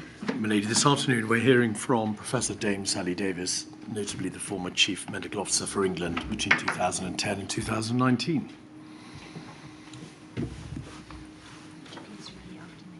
I swear by Almighty God I swear by Almighty God that the evidence I shall give that the evidence I shall give shall be the truth, shall be the truth, the whole truth, the whole truth, and nothing but. and nothing but the truth. Thank you. Thank you. Dame Sally, could you give the inquiry, please, your name? Sally Claire Davis. Thank you.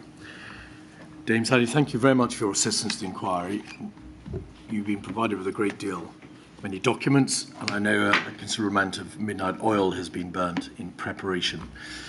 Whilst you give evidence, could you please keep your voice up so that we may hear your evidence and, of course, that the stenographer can hear you for the transcript. If I ask a question which is not clear, please don't hesitate to ask me to repeat it. You provided helpfully a witness statement dated the 4th of May 2023.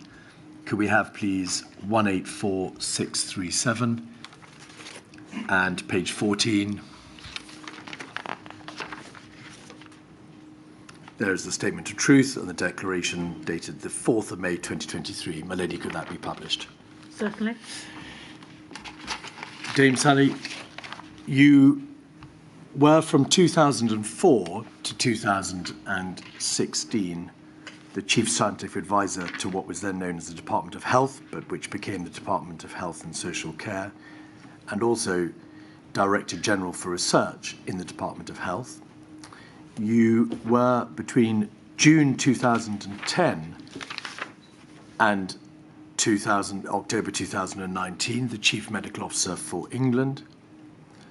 Between 2014 and 2016, you were a member of the Executive Board of the World Health Organization. Between 2017 and 2020, you were a co-convener of the United Nations Interagency Coordination Group on Antimicrobial Resistance. And are you currently Master of Trinity College, Cambridge? Yes, the post that you omitted that would be useful for the inquiry to be aware of is that as Chief Medical Officer for England, I was also the UK government's most senior medical advisor. Thank you. That is, in fact, where I propose to start. Could you tell the inquiry, please, something about the role of being the Chief Medical Advisor and being the Chief Medical Officer? So, Mr. Keith, the Chief Medical Officer is by nature a doctor, a leader, appointed as an independent advisor to government, cross-government, and contributing to cross-government as needed or asked, Cobra, SAGE, which I'm sure we'll talk about, with high security clearance that was needed during the Novichok time. When I started in 2010, I was interim for 1 year before I was appointed through a competitive process. I had no deputy chief medical officers and no budget for them, despite the fact that my predecessor at one point had 5 deputy chief medical officers and a broad span.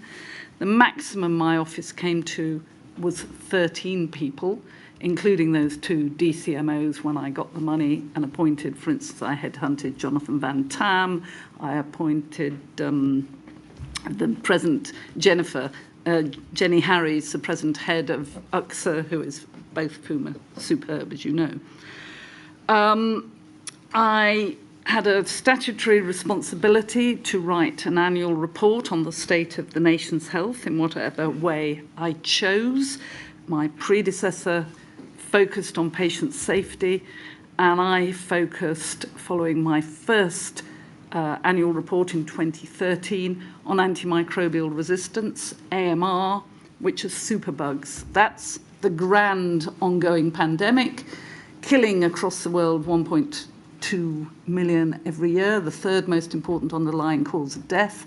And so I imagine as we talk, or I expect as we talk about pandemics, I will be able to show you how difficult it is to raise awareness and get action even when the deaths are happening. And AMR is a very good example of that. I had a responsibility to communicate as CMO, often known in inverted commas as the nation's doctor. You saw that during the pandemic, but I played my role there. And of course, no CMO can cover every area and be expert. My background is hematology. I'm a sickle cell disease expert, as a matter of fact. Whereas my successor is an epidemiologist in infectious disease, and my predecessor was straightforward public health with some orthopaedic surgery before. And that's why we need deputy chief medical officers who have different expertises, one in health improvement, one in health security or protection, so that the office can cover that span. As CMO for England, I was primus inter pares with the other chief medical officers of the devolved administrations and met them regularly. I expect you'll want to talk about that. I was head of profession for doctors in the government, but part of the collective leadership of medicine with presidents of royal colleges. So I think that probably gives you a feel for it. Yes, that is a broad scope, if I may say so, Dame Sally. Very broadly within your functions, and you've just referred to these two general categories, you were responsible, therefore, for health protection. In that very broad categorization, do we include matters such as health emergencies, the risk of infectious diseases, pathogenic pandemics, antimicrobial resistance, all things which pose a threat by virtue of hazard to the health protection of England? Mr. Keith, I was not responsible. I advised on all those issues and cared about them because I care about the public. Patients, for me as a doctor, always came first, but I needed to get the advice from experts such as Public Health England, academia. I didn't, in fact, suggest that you were primarily or even solely responsible for those areas. I was asking you whether or not the broad nature of the functions that you discharge could be divided into those two categories. Yes. Health protection and health improvement. Yes. Right. So under health protection, AMR, health emergencies, pandemic outbreaks, the risk of pathogenic disease and so on. And what is health improvement concerned with? Health improvement, well, one reason we had a bad outcome from COVID, and I presume would get from flu, but we have thankfully not tried it, is because of what you have been told are health inequalities. I would talk about the lack of resilience in the public's health. 25% of children in year 6 are obese, 60% of adults are obese or overweight. We have high levels of diabetes. The health improvement is how does government play a role improving the health of people? Because there is a libertarian view that it's all down to each of us as individuals and how strong we are. But of course it isn't about that. It is much more about the structure of our society and how to make the healthy choice the easy choice, whether it's activity or what we eat or anything else. Are you able to say what proportion of your time was spent advising on health protection as opposed to health improvement, or is that an impossible question? It's so varied from month to month. I mean, I'll take Novichok again because I mentioned it. Over the period of a month, I did nothing but Novichok and the Russians poisoning people. But other times I could do more. For instance, when the policy team were thinking about obesity, then they would come and consult me. I discussed with the Treasury the framing and the work on the sugar levy. I set up a challenge meeting inviting Cabinet Office, Prime Minister's Office, as well as our policy teams with academics around obesity, both to hear the latest evidence, but to model to people in government that I could say I didn't know. Please help me, please tell me. And that seemed to me important, not only the information, but the style of how you go about making policy. What do you mean by a challenge meeting? I got in people who were expert at things, and we would structure it so they would give short interventions with slides and then allow policymakers to say, but we thought this, or we want to do this, my lady, or them to say, you seem to be going, policymakers, in this direction, and our evidence suggests that this doesn't work, or you'd be better doing the following. So trying to get a constructive, challenging in a constructive way, discussions on some subjects.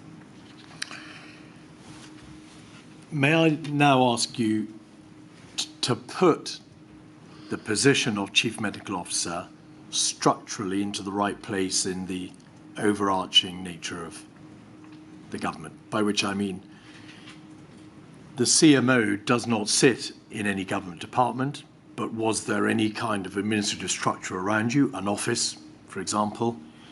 And to what extent were you obliged to liaise with government departments, whether it be the Department of Health, whether it be the Cabinet Office, the Department of Levelling Up, Housing Communities, and so on?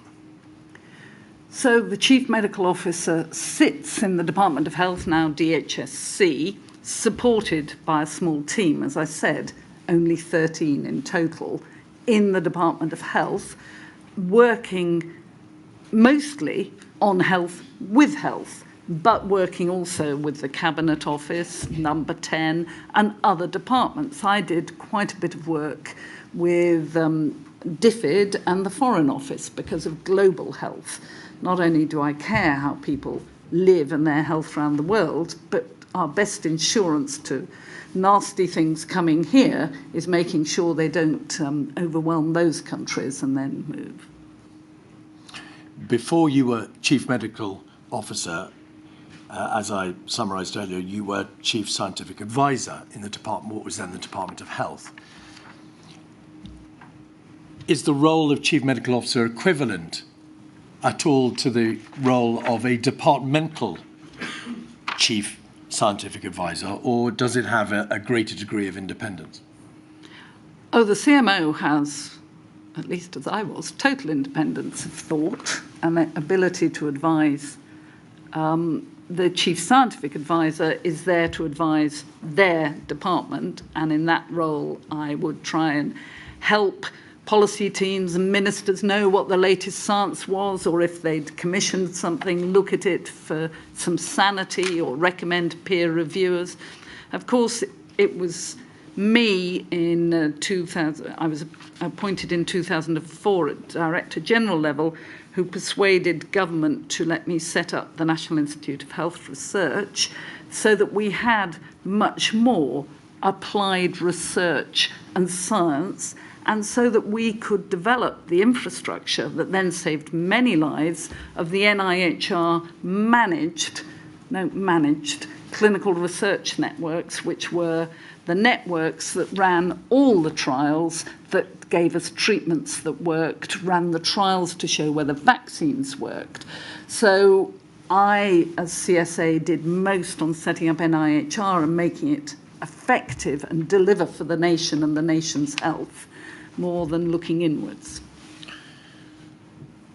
As the Chief Scientific Advisor to the Department of Health and as a Director General in the Department of Health, were you more closely concerned, therefore, with work streams, with work being done within the Department of Health, as opposed to the discharge of your functions latterly as Chief Medical Officer? No, I ran the R&D directorate, but I didn't have any other directorates. I attended the board and things like that and contributed, but they are moderately independent, managed. I was performance managed by the by the permanent secretary.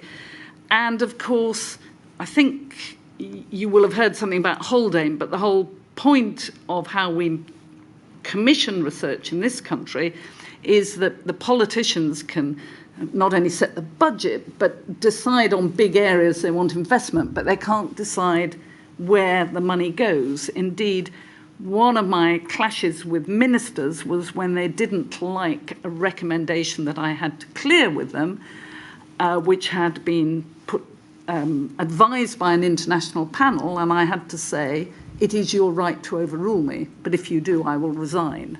I was not overruled.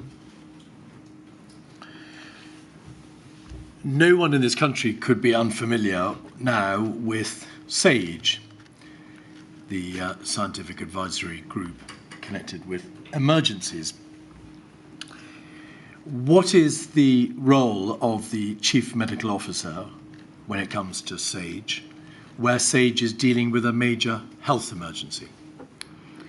So when I started in 2010, the pandemic 9-10 of flu was declared over. In fact, in that first winter of Christmas 2010-11, I realised I was in wave 3 of the flu pandemic.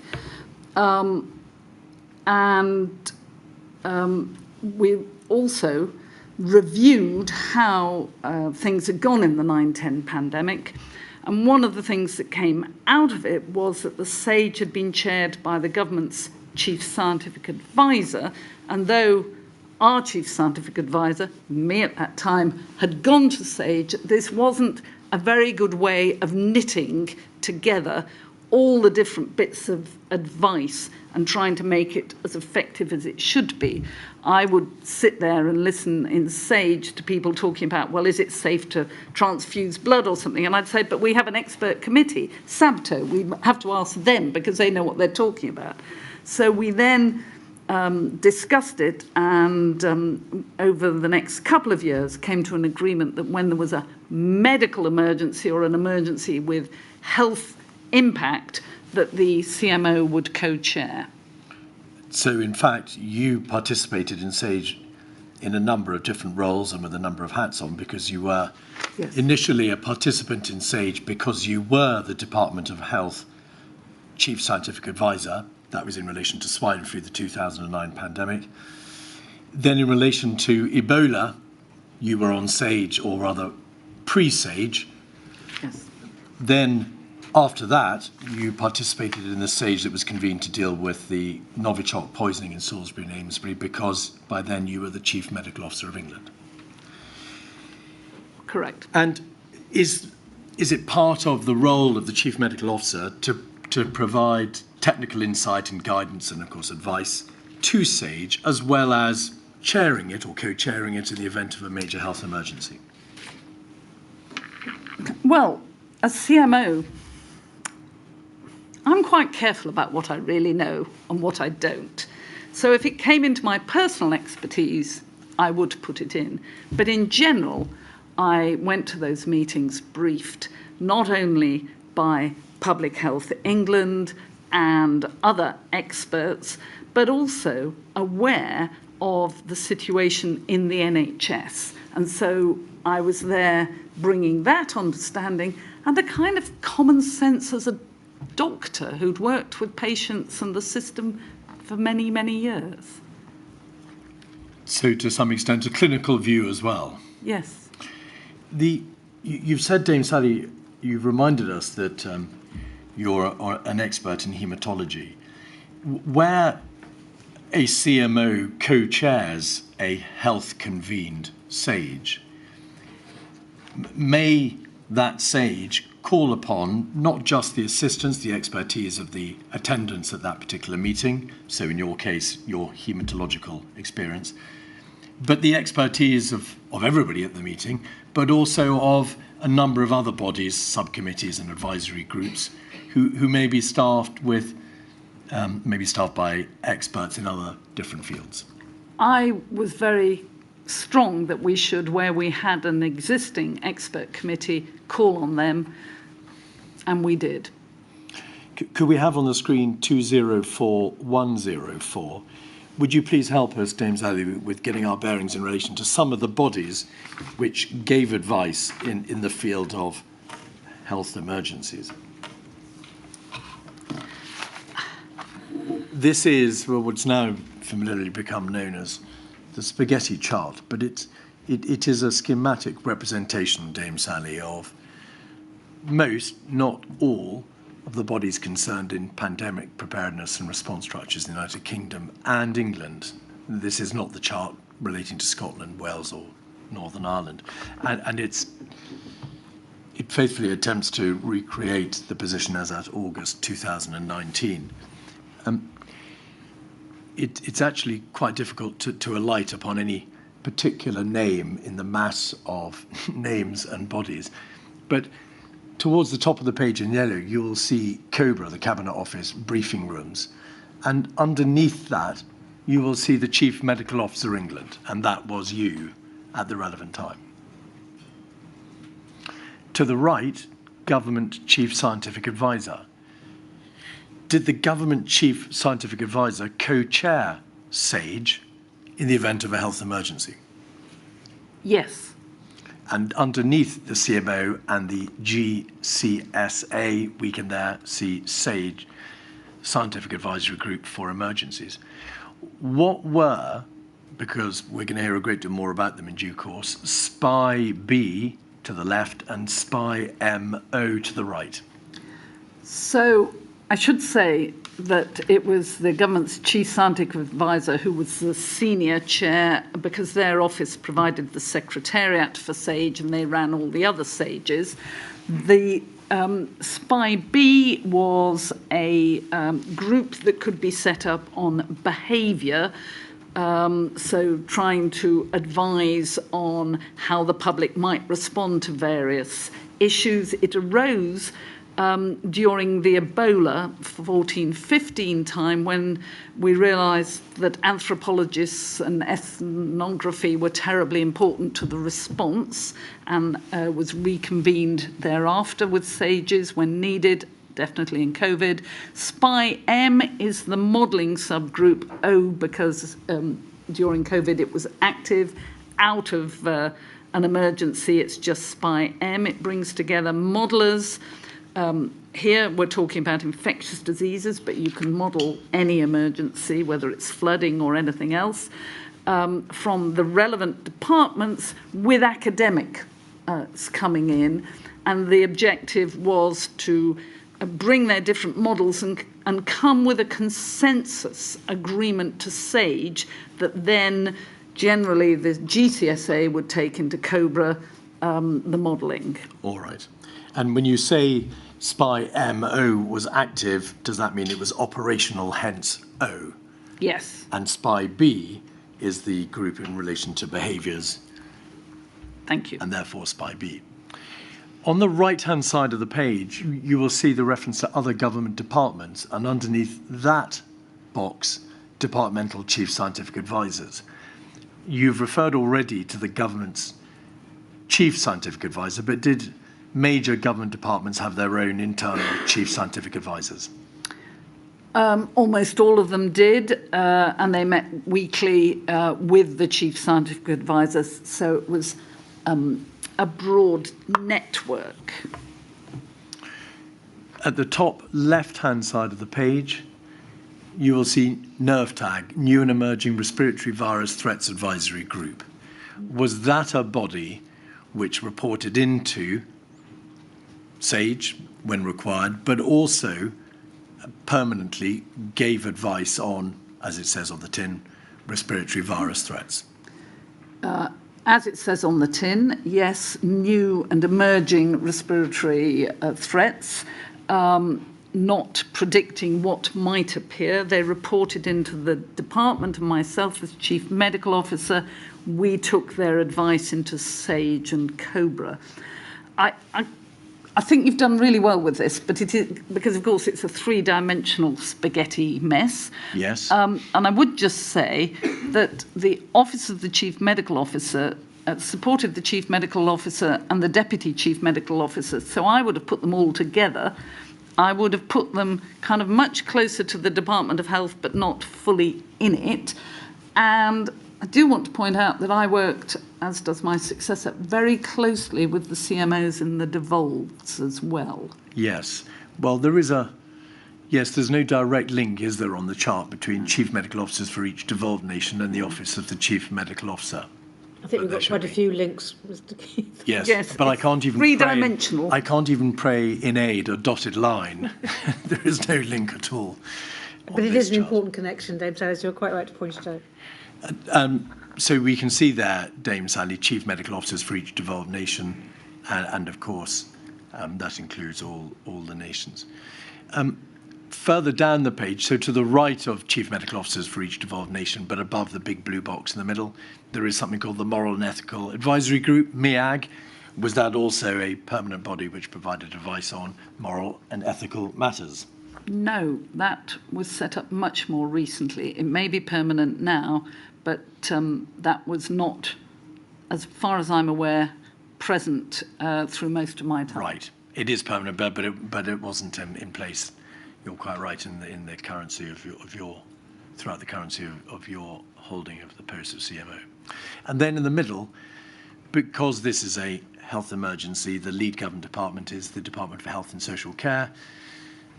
And within that blue box, just to the right of the marked up passage, DHSE Chief Scientific Advisor. So there's the CSA for the Department of Health and Social Care. Who reported to the CMO. And then if you really want to add to your things, of course, the health protection research units that you've got bottom left are funded by the NIHR. It was money that I took from Public Health England because I wasn't happy enough with their research and I didn't feel that they linked enough to academia. So I took 20 million and following discussion with them and policy leads, chose subjects and we commissioned a series, and they're recommissioned every 5 years, of health protection research units commissioned out of NIHR. Right.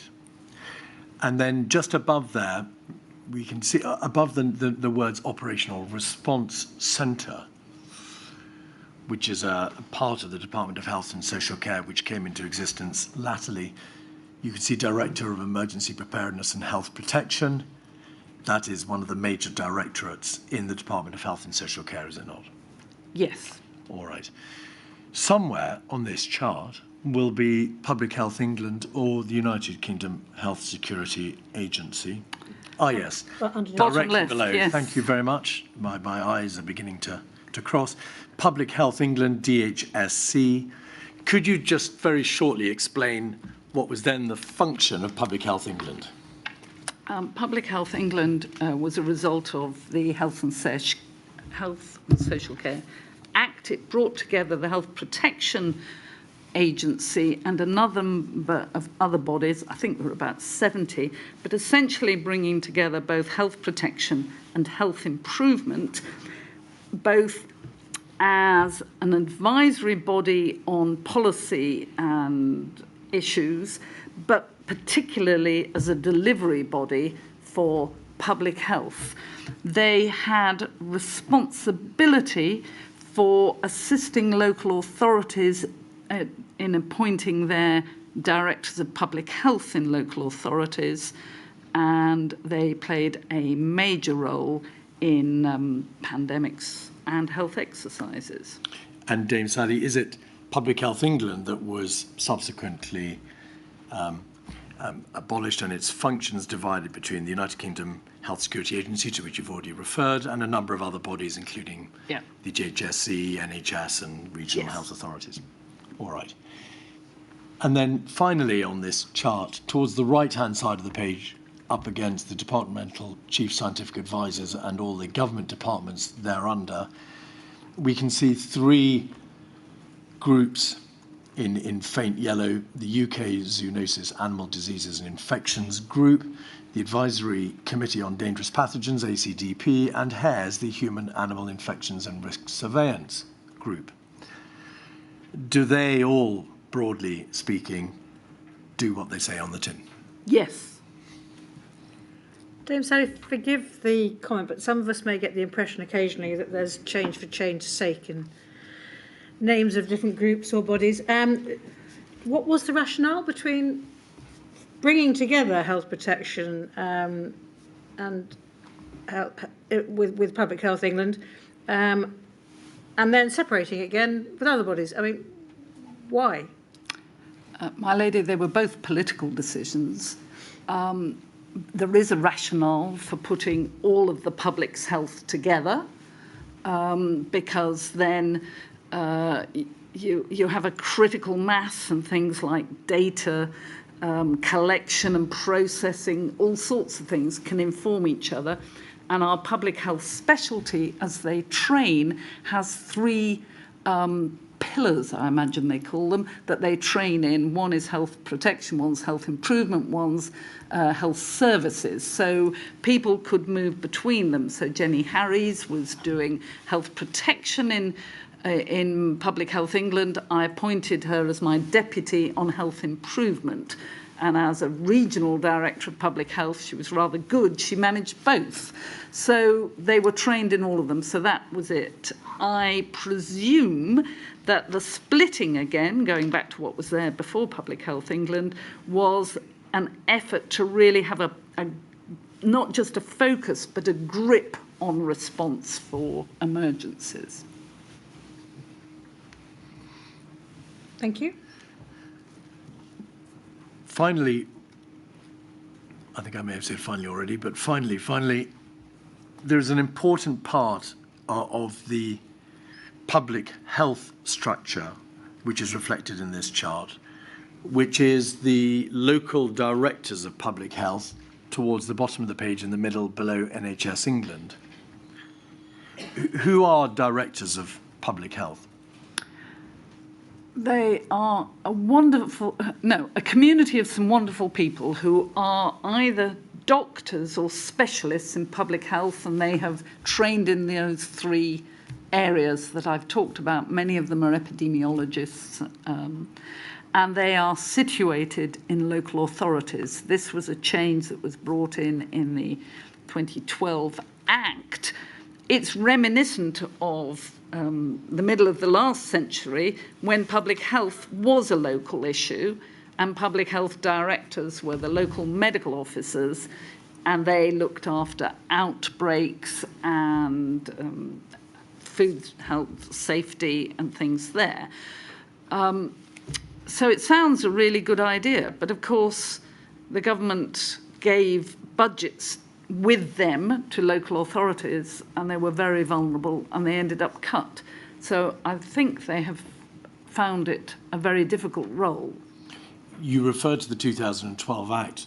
In fiscal terms, and as far as the directors of public health were concerned, did that Act transfer fiscal responsibility for those directors away from central government to local authority? And that, of course, is why you refer to the fact that local authorities then control the budget. So if local authority budgets are cut, equally the budgets of their local directors of public health are cut. That was in effect what happened. The budget went from the Department of Health to Public Health England, at least this is how I understood it, and then out to the directors of public health and became part of the local authority budget.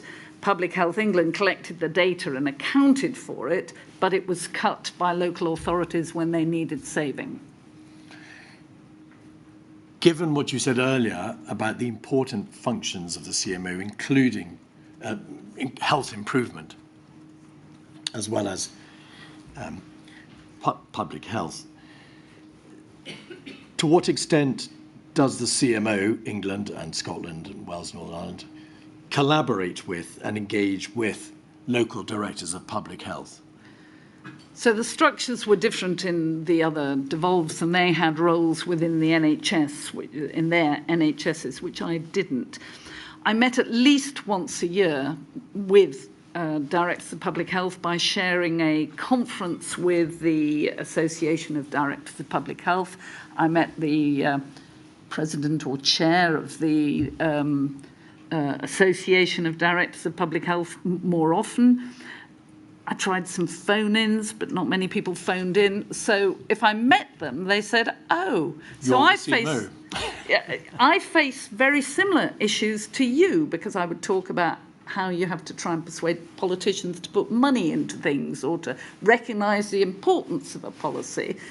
And I would talk about how difficult it could be, and they'd say, "Oh, that's exactly what happens to me."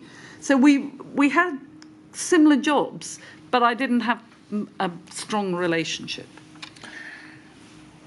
What about with local authorities more generally? So, for example, my lady's had evidence about local resilience forums who play an important part locally in civil contingency. They're on the bottom of the chart at the bottom left. Were there any meaningful links between the office of the Chief Medical Officer or the Chief Medical Officer and them? No, those links were either with Public Health England or with the EPRR programme. All right. And finally on this topic, the devolved administrations, you had regular meetings, did you not, with the CMOs and the deputy CMOs of the devolved administrations, and no doubt you had meetings with the national analogue of Public Health England, so Public Health Wales and the Public Health Agency in Northern Ireland and Health Protection Scotland. Were they all bodies with whom you communicated at some point? I regularly met in different ways with members of Public Health England. I did not have accountability meetings with Public Health England. That sat with the right Director General. I met just with the CMOs. We met 4 times a year formally, had dinner before to try and build trust, and I involved them in many projects. So when I was asked by David Cameron to write guidelines on alcohol consumption, I asked them to join me. The same with physical activity, the same with the report on screen time, because doing the work together made it much more powerful. It built our relationships for when there were difficult times, and actually it's much easier for citizens across the UK if it's one set of guidelines for the whole of the UK. So I did quite a lot of work with them, as did my office, and the civil servants, whether from Public Health England or the department, who were leading bits of this work on my behalf. Thank you very much. Could we now turn to the issue of risk assessment? The lady has heard a considerable amount of evidence concerning what is now known as the National Security Risk Assessment process. And you were CMO until October of 2019. I think the National Security Risk Assessment for 2019 was approved in July of that year, prior to you leaving the Office of Chief Medical Officer in October 2019. Do you recall having any input into or debating or discussing the draft 2019 National Security Risk Assessment? I don't recall, to be honest, but on the other hand, a lot of documents went past me, and I don't have the world's greatest memory, which is why I've had to bring some notes. And if I thought it was all right, it wouldn't be likely to stick. A point made by the Cabinet Office, both in writing and orally before this inquiry last week, was that the risk assessment process, in particular the National Security Risk Assessment for 2019, was subject to a considerable degree of external validation, checking. And it was examined by departmental chief scientific advisors, I quote, policy subject experts, external experts, the Scientific Pandemic Influenza Group on Modelling, the Risk Assessment Steering Group, RASG, and what are known as expert challenge groups, to which you referred earlier. Did they include the CMO? Not that I recall, but if the CSA at that time was Professor Chris Whitty was there, I would not feel the need. I trusted him and he was CSA. I mean, there's a limit to the duplication. No, indeed.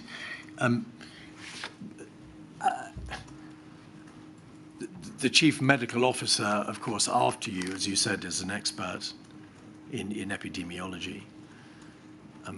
One of the major risks, in fact, the primary risk, a tier 1 risk, the highest overall risk in that entire risk assessment process was of influenza pandemic, of course, closely related to the issue of epidemiology.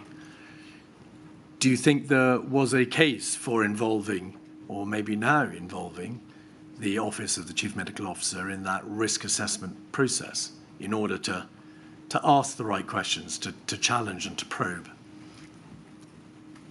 I think it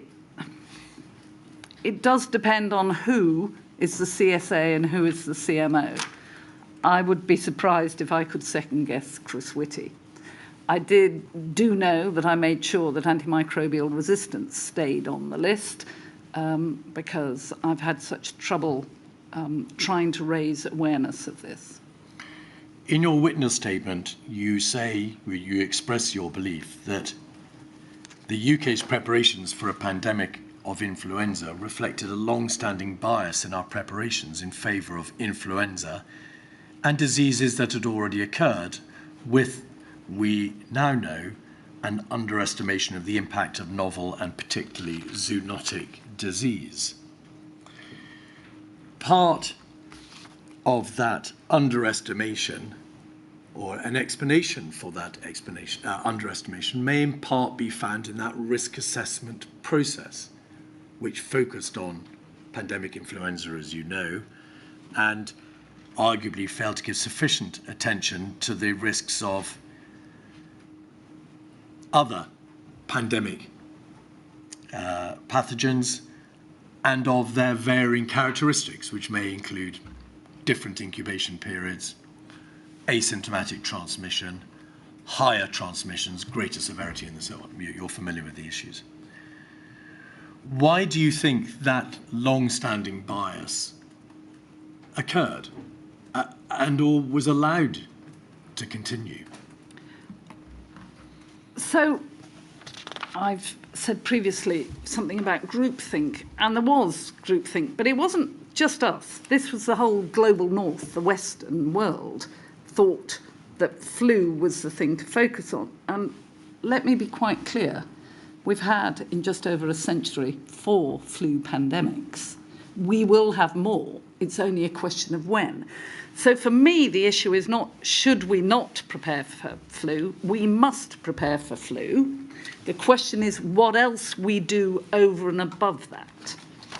And clearly, we could have done more thinking. So we needed... The system, which included me in that way, needed more challenge. I tried. Following a visit to Hong Kong, where I learnt a lot about SARS, I did ask, unofficially, what about doing a SARS review, and was told, oh no, it won't come here. And I found in a document that is, you have, someone's given me in an evidence pack, INQ 4056256, the National Research Register, National Risk Assessment, from January 16, that it actually says about SARS, more recently MERS and Ebola, that they were unlikely to present a wider threat to the UK through sustained spread. So I mean, that was what I was being told. I went to Korea, I came back, and I asked for a MERS practice, and we did exercise Alice that you may come to. Yes. So I did put some challenge into it, but maybe this is the moment to say how sorry I am to the relatives who lost their families. It wasn't just the deaths, it was the way they died. It was horrible, and I heard a lot about it from my daughter on the front line as a young doctor in Scotland. It was harrowing, and it remains horrible. Indeed. In September of 2019, the Johns Hopkins Centre for Health Security published a paper titled Preparedness for a High-Impact Respiratory Pathogen Pandemic. Can we have, please, 198916? I think page 6, please. 198916.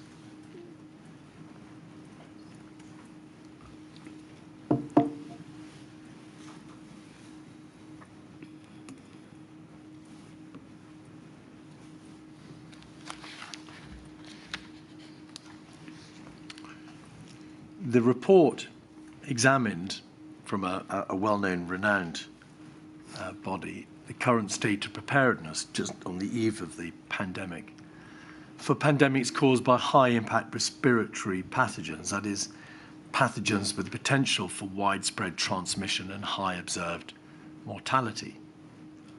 Were a high-impact respiratory pathogen to emerge either naturally or as the result of accidental or deliberate release, it would likely have significant public health, economic, social and political consequences. Novel high-impact respiratory pathogens, so just pausing there, not just, of course, influenza, have a combination of qualities that contribute to their potential to initiate a pandemic. The combined possibilities of short incubation periods and asymptomatic spread can result in very small windows for interrupting transmission, making such an outbreak difficult to contain. And of course, Dame Sally, a longer incubation period whilst one is becoming infected, which is asymptomatic, so that one doesn't know one is infected, gives an even greater potential to spread an infection before one becomes aware of the symptoms. The potential for high-impact respiratory pathogens to affect many countries at once will likely require international approaches. And the article goes on to raise a general concern about the lack of global attention and consideration of this threat, and it calls for a general, better understanding of levels of preparedness structures and capabilities, and observes that there are notable existing gaps. In this field of pathogenic learning, it was well understood, wasn't it, that the next pathogenic pandemic could have very different characteristics. Not just influenza, but differences in terms of transmission, incubation period, and asymptomatic infection. You must have given a very great deal of thought to this issue. Why did that whole process of risk assessment, of producing influenza strategies, of preparing work streams to deal with the consequences and the impact of an influenza pandemic, not address that feature? I think the answer is in two halves. So the first is, of course, it was this group that said we in the States were in a wonderful position and top of, along with the WHO, top of the charts for our pandemic flu preparation, which... I'm sorry to interrupt. Do you mean by there the reference to the... Johns Hopkins. No, the grading carried out under the auspices of the World Health Organization, the joint evaluation, and also the GHSI chart. Right. So, you know, that reassured me as a non-expert.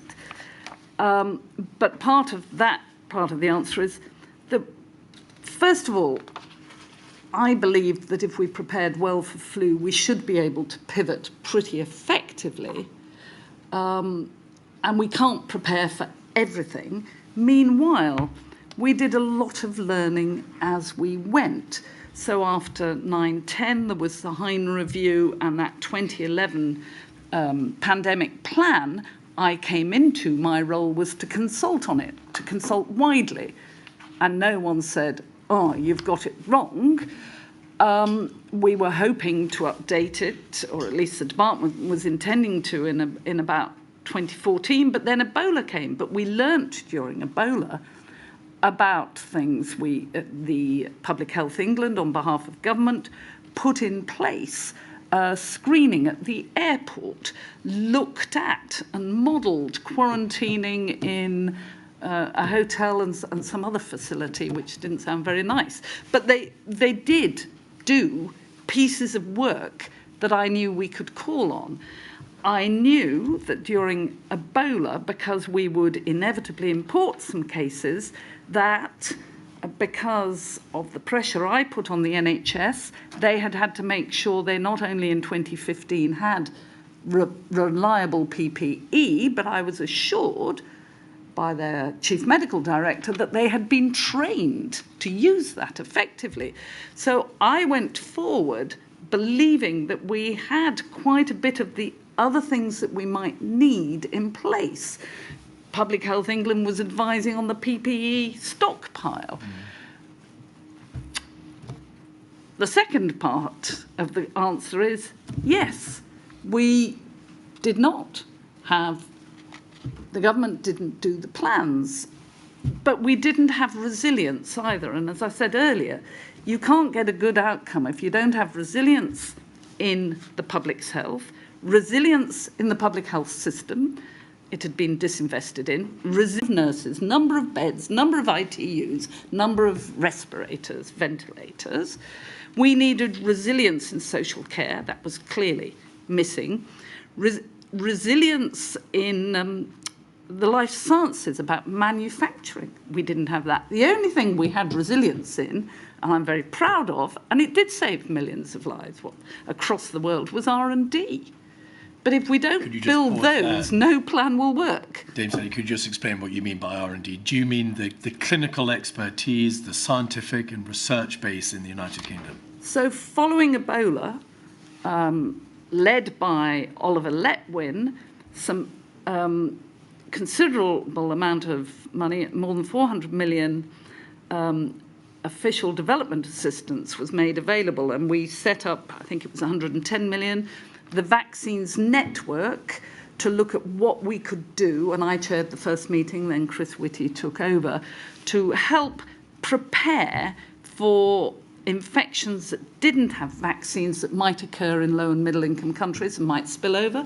We funded into Oxford for a MERS vaccine. That was the basis of the successful Oxford, Cambridge, AstraZeneca vaccine that saved more lives probably across the world than the other ones. Indeed. We had, I'm having to think of all the different things. Also, we put in place after Ebola a rapid support unit, which was co-commissioned out of the London School of Hygiene and Tropical Medicine and Public Health England on the grounds that if you snuff out something that happens quickly, it's much better and cheaper. And they would go at WHO or country request all around the world to help countries on breakouts of Ebola, cholera, things like that. I put in place the research units. We had the research networks to deliver all of the clinical trials. I know I've got more I should tell you. All right. I can't remember it all. Rather than turning this into a memory test, but if I may say so, a very impressive answer, but we'll come back to some of the specifics a little later. Thank you. But therefore, just standing back in terms of, to use your expression, the pillars of the United Kingdom's ability to respond and its response, the three areas appear to be the question of resilience, about which you've spoken, if I may say so, very eloquently. The issue of research and development, the scientific and research base, which led to diagnostic tests being made available extremely quickly. Vaccines, of course, antivirals, clinical treatment, the trials, and all the data research from Vivaldi and Zoe and the various systems that were put in place. And then the third area is, I suppose, countermeasures, the political and administrative system, which was designed to prepare the country for a possible pandemic. And it's in relation to the areas of resilience and countermeasures that you have spoken in the terms that you have in your witness statement. The Pandemic Preparedness Strategy 2011, to which you've referred, 22708.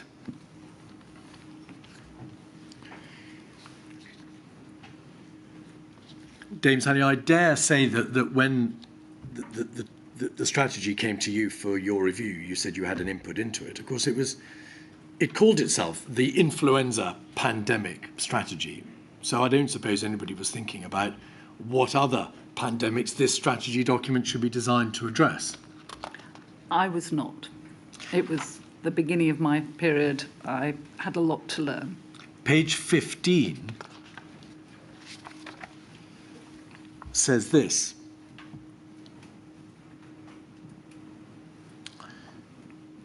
A pandemic is most likely to be caused by a new subtype of the influenza A virus, but the plans could be adapted and deployed for scenarios such as an outbreak of another infectious disease, for example SARS, in healthcare settings.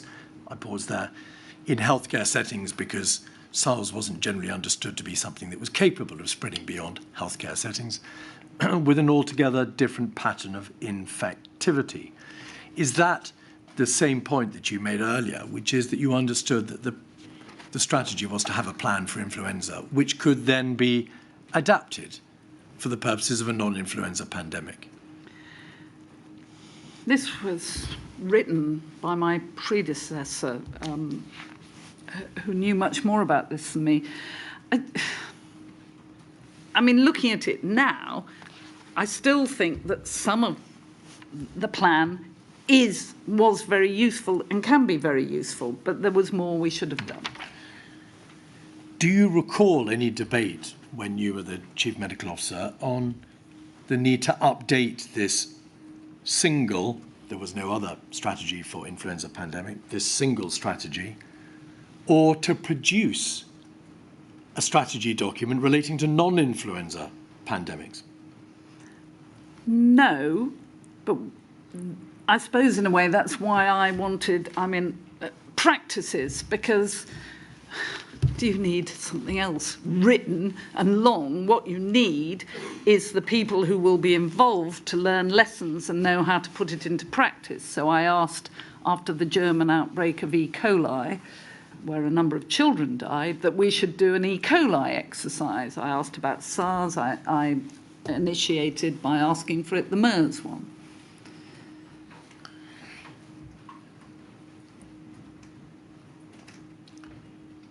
As far as you are aware,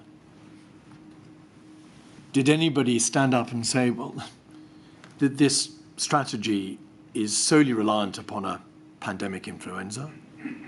There appears to be no strategy document dealing with non-influenza. Where are they?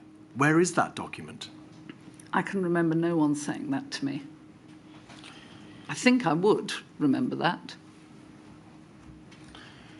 In your witness statement, turning now to a different topic, you say this: as a system, we need to open ourselves up better to challenge, including from external experts.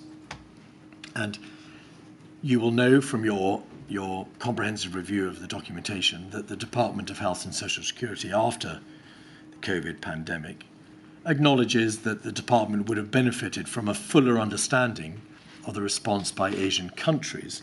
Of course, the responses to their experiences of SARS and MERS, both of which had had repeated outbreaks.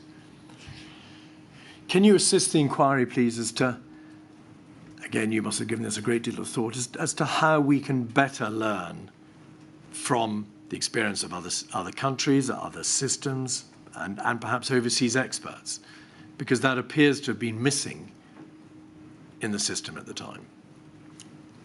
So we need to continue to engage with WHO, and through WHO we build relationships with other countries. We have two quite useful systems. One is called GHSI, Global Health Security Initiative, which is G7 health ministers plus Mexico, who have met a number of times, and we've done exercises with the ministers and their senior advisors. Those have been useful. G20, when Germany was chair, we did a an exercise in Berlin on Ebola. That was very important for the health ministers. I learned some things. I actually went and ran one on antimicrobial resistance for the Argentinian G20 that they found very useful.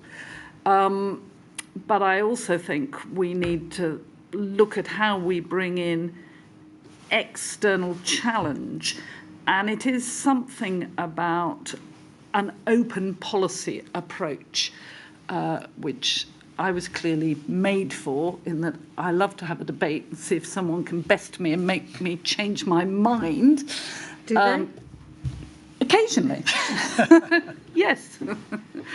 And so, Dame Sally, have you identified, therefore, a second important doctrinal approach that there can no longer be the level of groupthink to which you referred earlier, but there must be more external challenge and a doing away of what you describe as United Kingdom exceptionalism, the belief, utterly ill-founded, that we know better? I absolutely agree, but I would also say that as we do this, we've got to remember that we have a limited amount of money and limited people, both in the policy space and in the delivery space, whether it's the NHS or public health.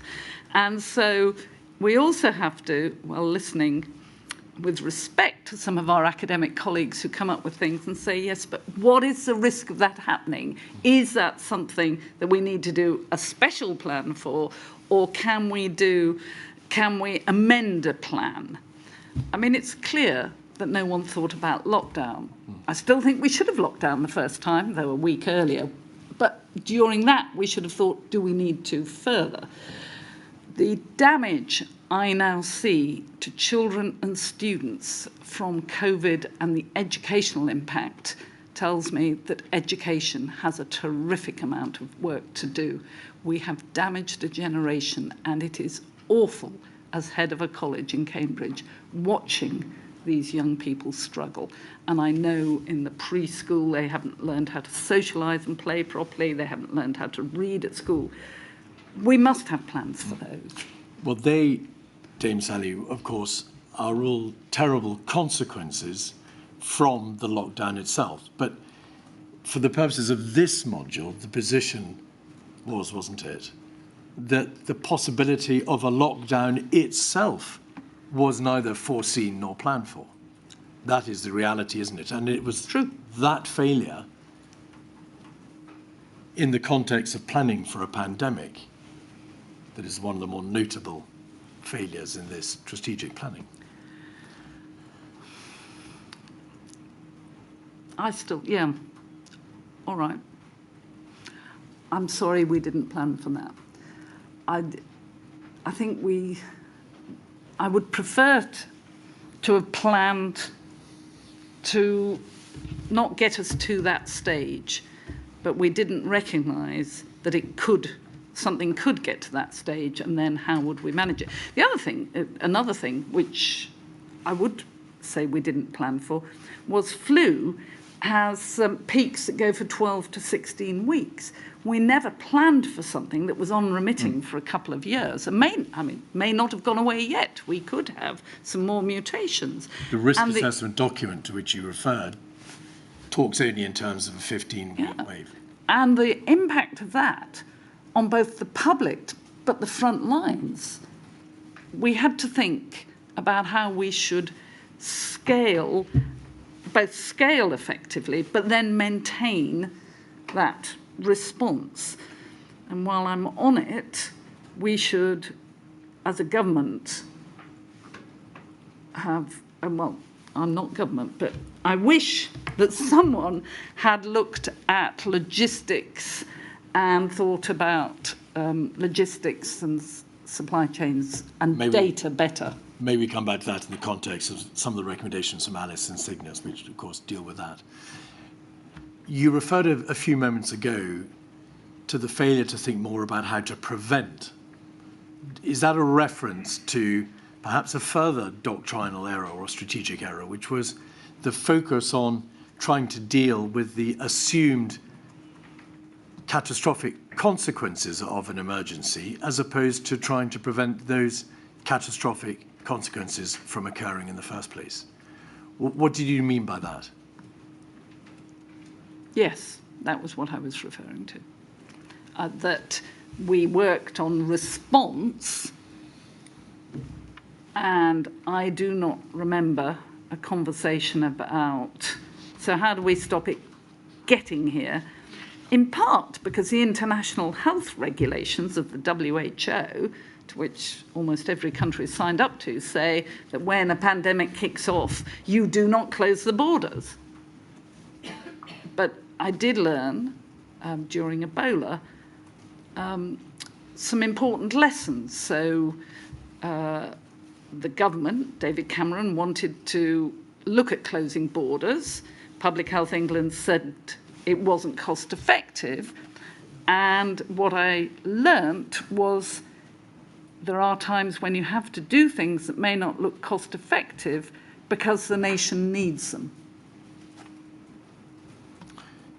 May I now turn to exercise Alice and Cygnus?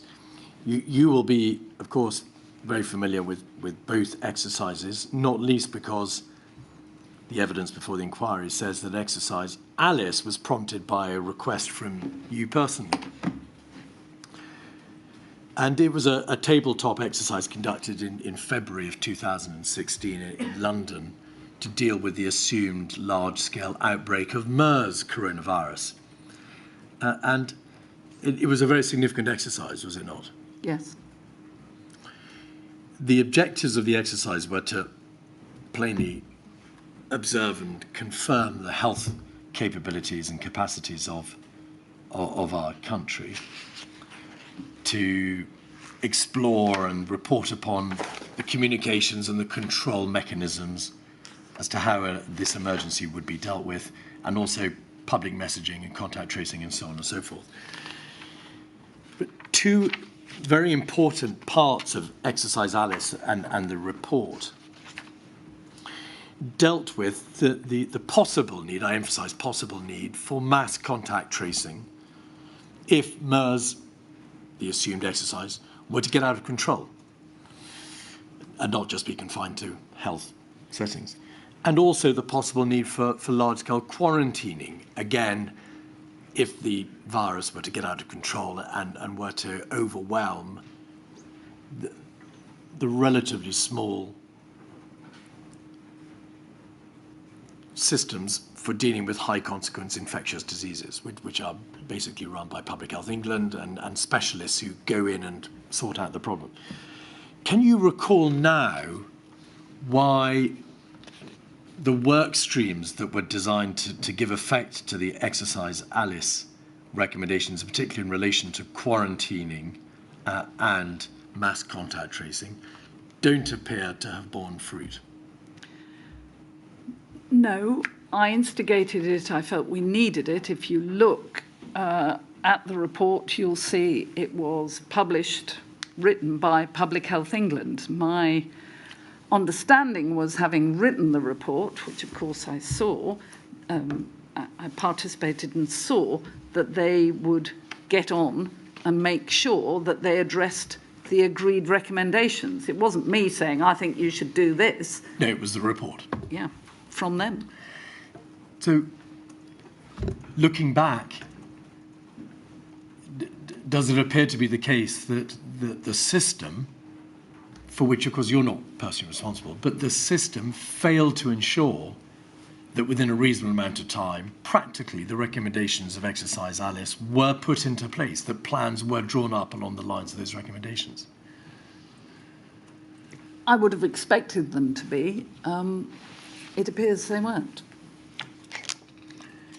In relation to Exercise Alice, after it was completed, and it in general terms, it set out and highlighted a number of areas in which recommendations were made and areas in which improvements were suggested. Do you recall any debate at the level of the office of the CMO as to how progress was being made in terms of putting those recommendations into place? No. All right.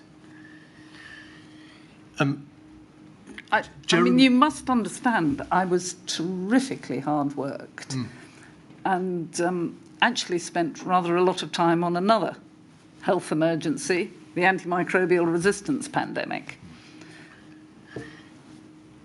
Let me make absolutely plain, the system did not provide for or anticipate that the chief medical officer should oversee this process and make sure it was put into place.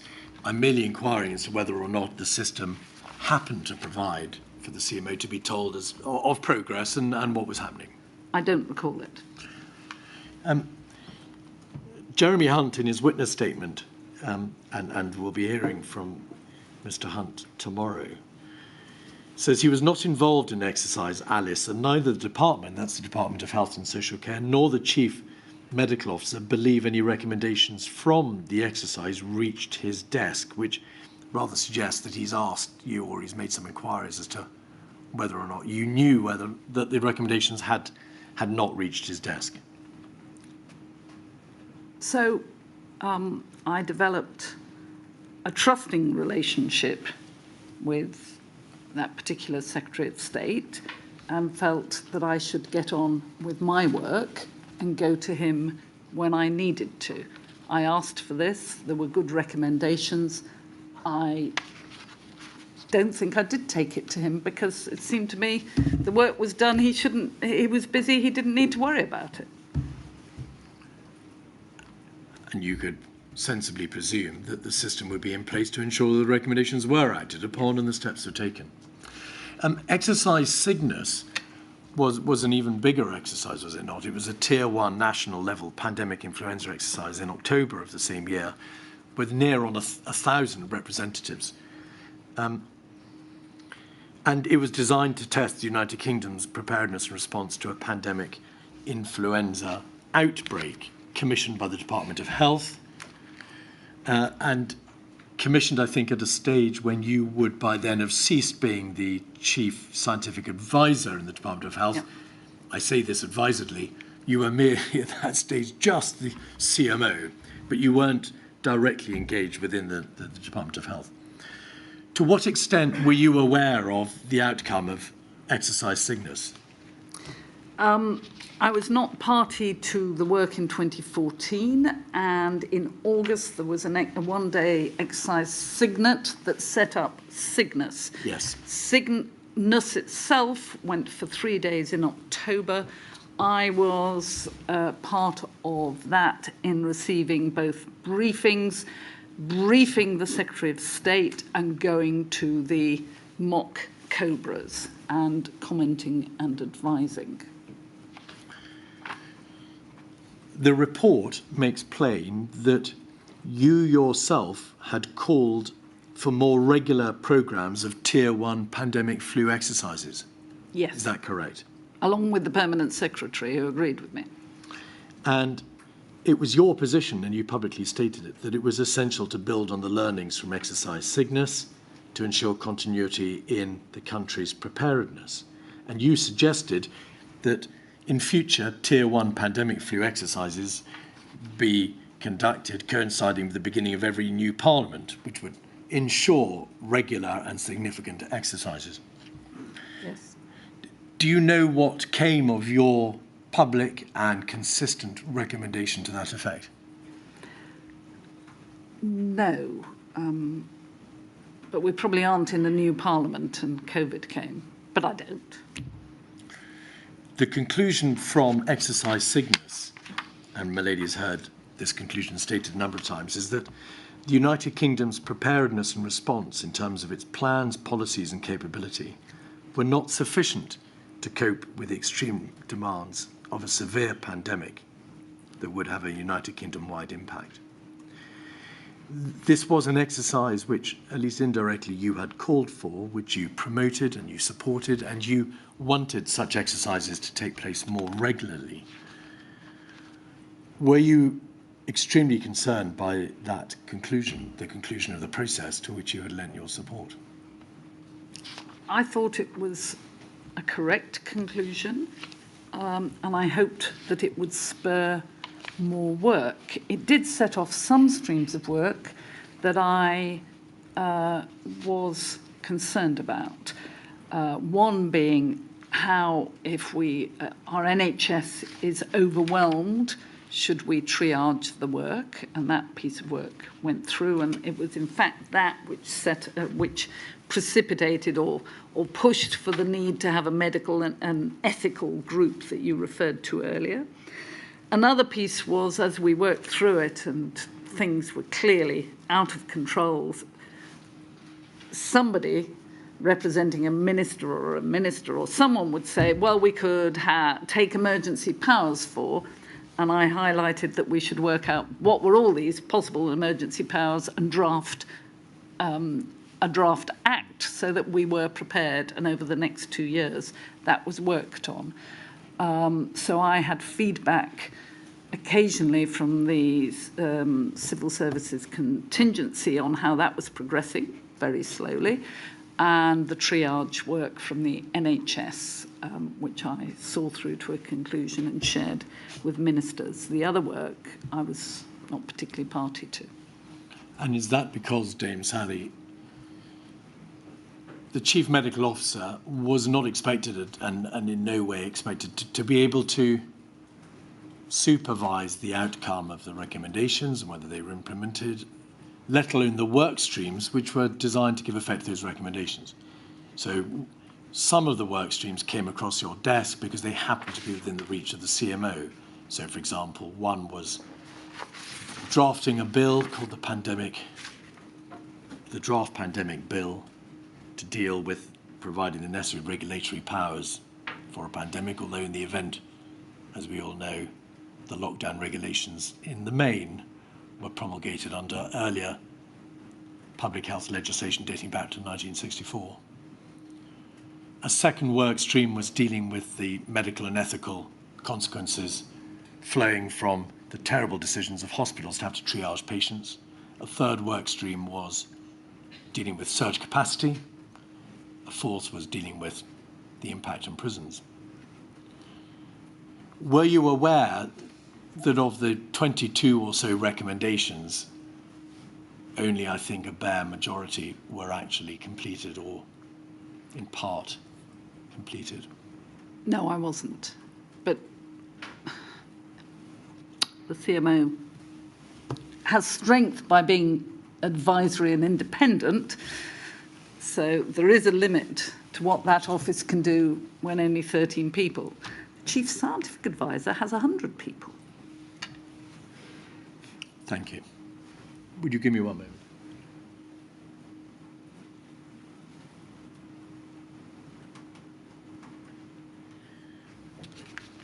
Dame Sally. Just before you go on to a different subject? I was going to ask one more question, yes. On this one, right. Just generally, and that in fact would conclude my examination. Oh, right. You have been good enough to provide my lady with a number of observations and thoughts and suggestions in relation to how this system could be made better. Are there any other general recommendations or suggestions that you'd like to make that we've not touched upon yet? I think there were two issues as we went through COVID that I saw that I worried about. And the first was that SAGE is, by definition, a biomedical model. Could you explain what you mean by that? So it is about science and about health and very practical and evidence-based. And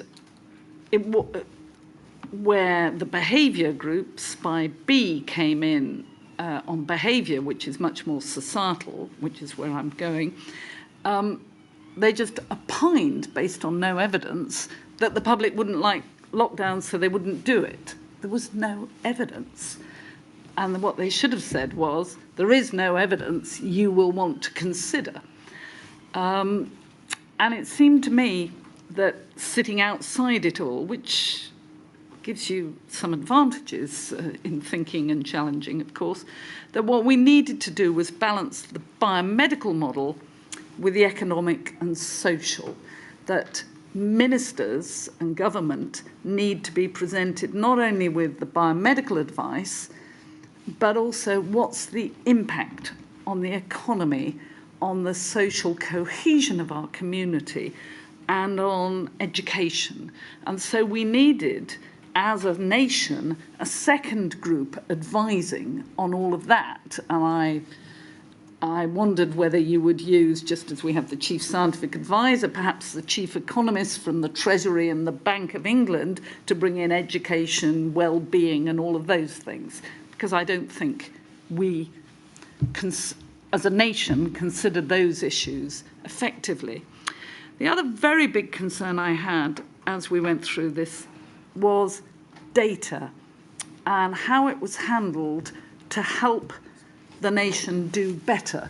I mean, to find that Public Health England were collecting data into Excel spreadsheets and is bad, but then didn't know they only had 300 lines, so data dropped off the bottom and they didn't know that they'd lost some patients at one point, is appalling. But we weren't, as far as I could see, accessing and using all data. So before I go on, let me just say, I was very quiet about COVID because it seemed to me that a lot of people were commentating, and I know from when I was CMO that you know a lot because people are synthesizing stuff and there's data, and that many people were setting themselves up as experts on television who weren't, and very few external people knew the whole picture, so I was keen not to. The only time I did make comment was once in the Telegraph, and that taught me I shouldn't do it again. Though the reason I did it, perhaps I could just say this, was because I'd written a book. I thought that COVID would start a debate on the health of our public and inequalities, and I wanted to contribute to that. And I'd written a book, and I've brought you a copy, your lady, to give to you. Thank you very much. For your summer reading, because I thought you might find it interesting about these issues. So I was quite careful. But the other thing I did do, because I didn't think we were using data well, is I raised £7.5 million and set up a charity called the Trinity Challenge to look at how we could use data from different sources better to predict a pandemic, diagnose it, prevent it, manage it. And we got 340 applications from 62 countries, and we had the most amazing prize winners from all around the world using data differently that could then help our response. One of the second prize winners was from Cambridge, our mathematicians. 3.4 billion blood counts are done across the world. The printout looks like when I was a student, which was decades ago. 80% are done on a Japanese technology where under the decks there's a black box with 70 more parameters. Using data from Addenbrooke's Hospital in Cambridge from the year before COVID and then COVID, they think they've found a COVID signature. Just imagine, using AI, you can find that. So then as people come in, you can screen them, you can triage. The winner was a Taiwan where farmers photograph sick and dead animals and send it to a vet who then begin to put data together and advise them because it matters to them economically, but thinking about diseases in animals that could hop to humans and visit if needed. So I felt we could use data better and differently. And I think as we go forward, we need not only to work cross-government to make, and it will be statutory what's needed, to make the resilience of the public health right, but also we're going to have to fund much better data, probably in partnership with academics, because governments find it difficult to be at the cutting edge. I remember quite early in the pandemic, some of our Cambridge mathematicians coming to me saying, the modelling's, it's out of date and it's for flu. We can do much better. So I asked them to go to the Royal Society, and then they were brought in by Patrick Vallance into the modelling. And then we had much better modelling. But we have to find ways to work much better with the cutting edge of our superb academics. May I be permitted to thank you for those thoughts? I should say that they're all areas which Milady will be addressing in Module 2, so specifically data, the diversity and makeup of SAGE and modelling. But if I may ask you one further question to tie some of the points that you've made to this module and preparedness. You've referred to the fact that the advisors and experts who were having to grapple with COVID may have failed to pay sufficient regard to behavioural change, in essence, the issue, if I can put it perhaps rather crudely, the possibility that the country and its citizens would react instinctively to the need to protect themselves from COVID, and therefore an issue arose as to whether or not a lockdown was required because the populace might just self-isolate naturally and in any event. Was behavioural change something that had come out of a survey of South Korea's response to the MERS pandemic, and which was the subject of a specific recommendation in exercise Alice, which was the assumed MERS exercise in the United Kingdom?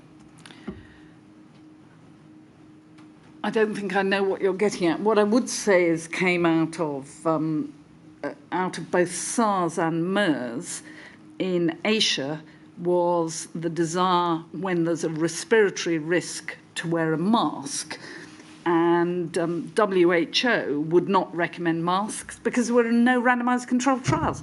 Well, blow me. You can't do a randomised controlled trial properly because you don't know whether someone's infected or not. You don't know whether they're wearing them properly or not. But common sense says that wearing masks will give some protection. And actually, I think that's where the science has ended up. So that came out of MERS and SARS. But that wasn't the what issue you were of getting at. behavioural change was something that was flagged up in the exercise Alice report. Yeah.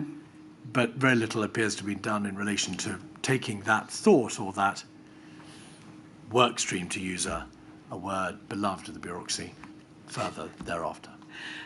True, and I think I'm arguing by saying we need a separate committee that thinks about behaviour and society so that it's not locked into health behaviour people, but is a much broader church of experts. I'm sorry for turning my back. I do apologise. I was just receiving a message. Milady, I believe there's been a request under Rule 10.4 for me to ask a question about exercise Cygnus, if I may do that. I think the evidence shows that exercise Cygnus was originally planned for 2014,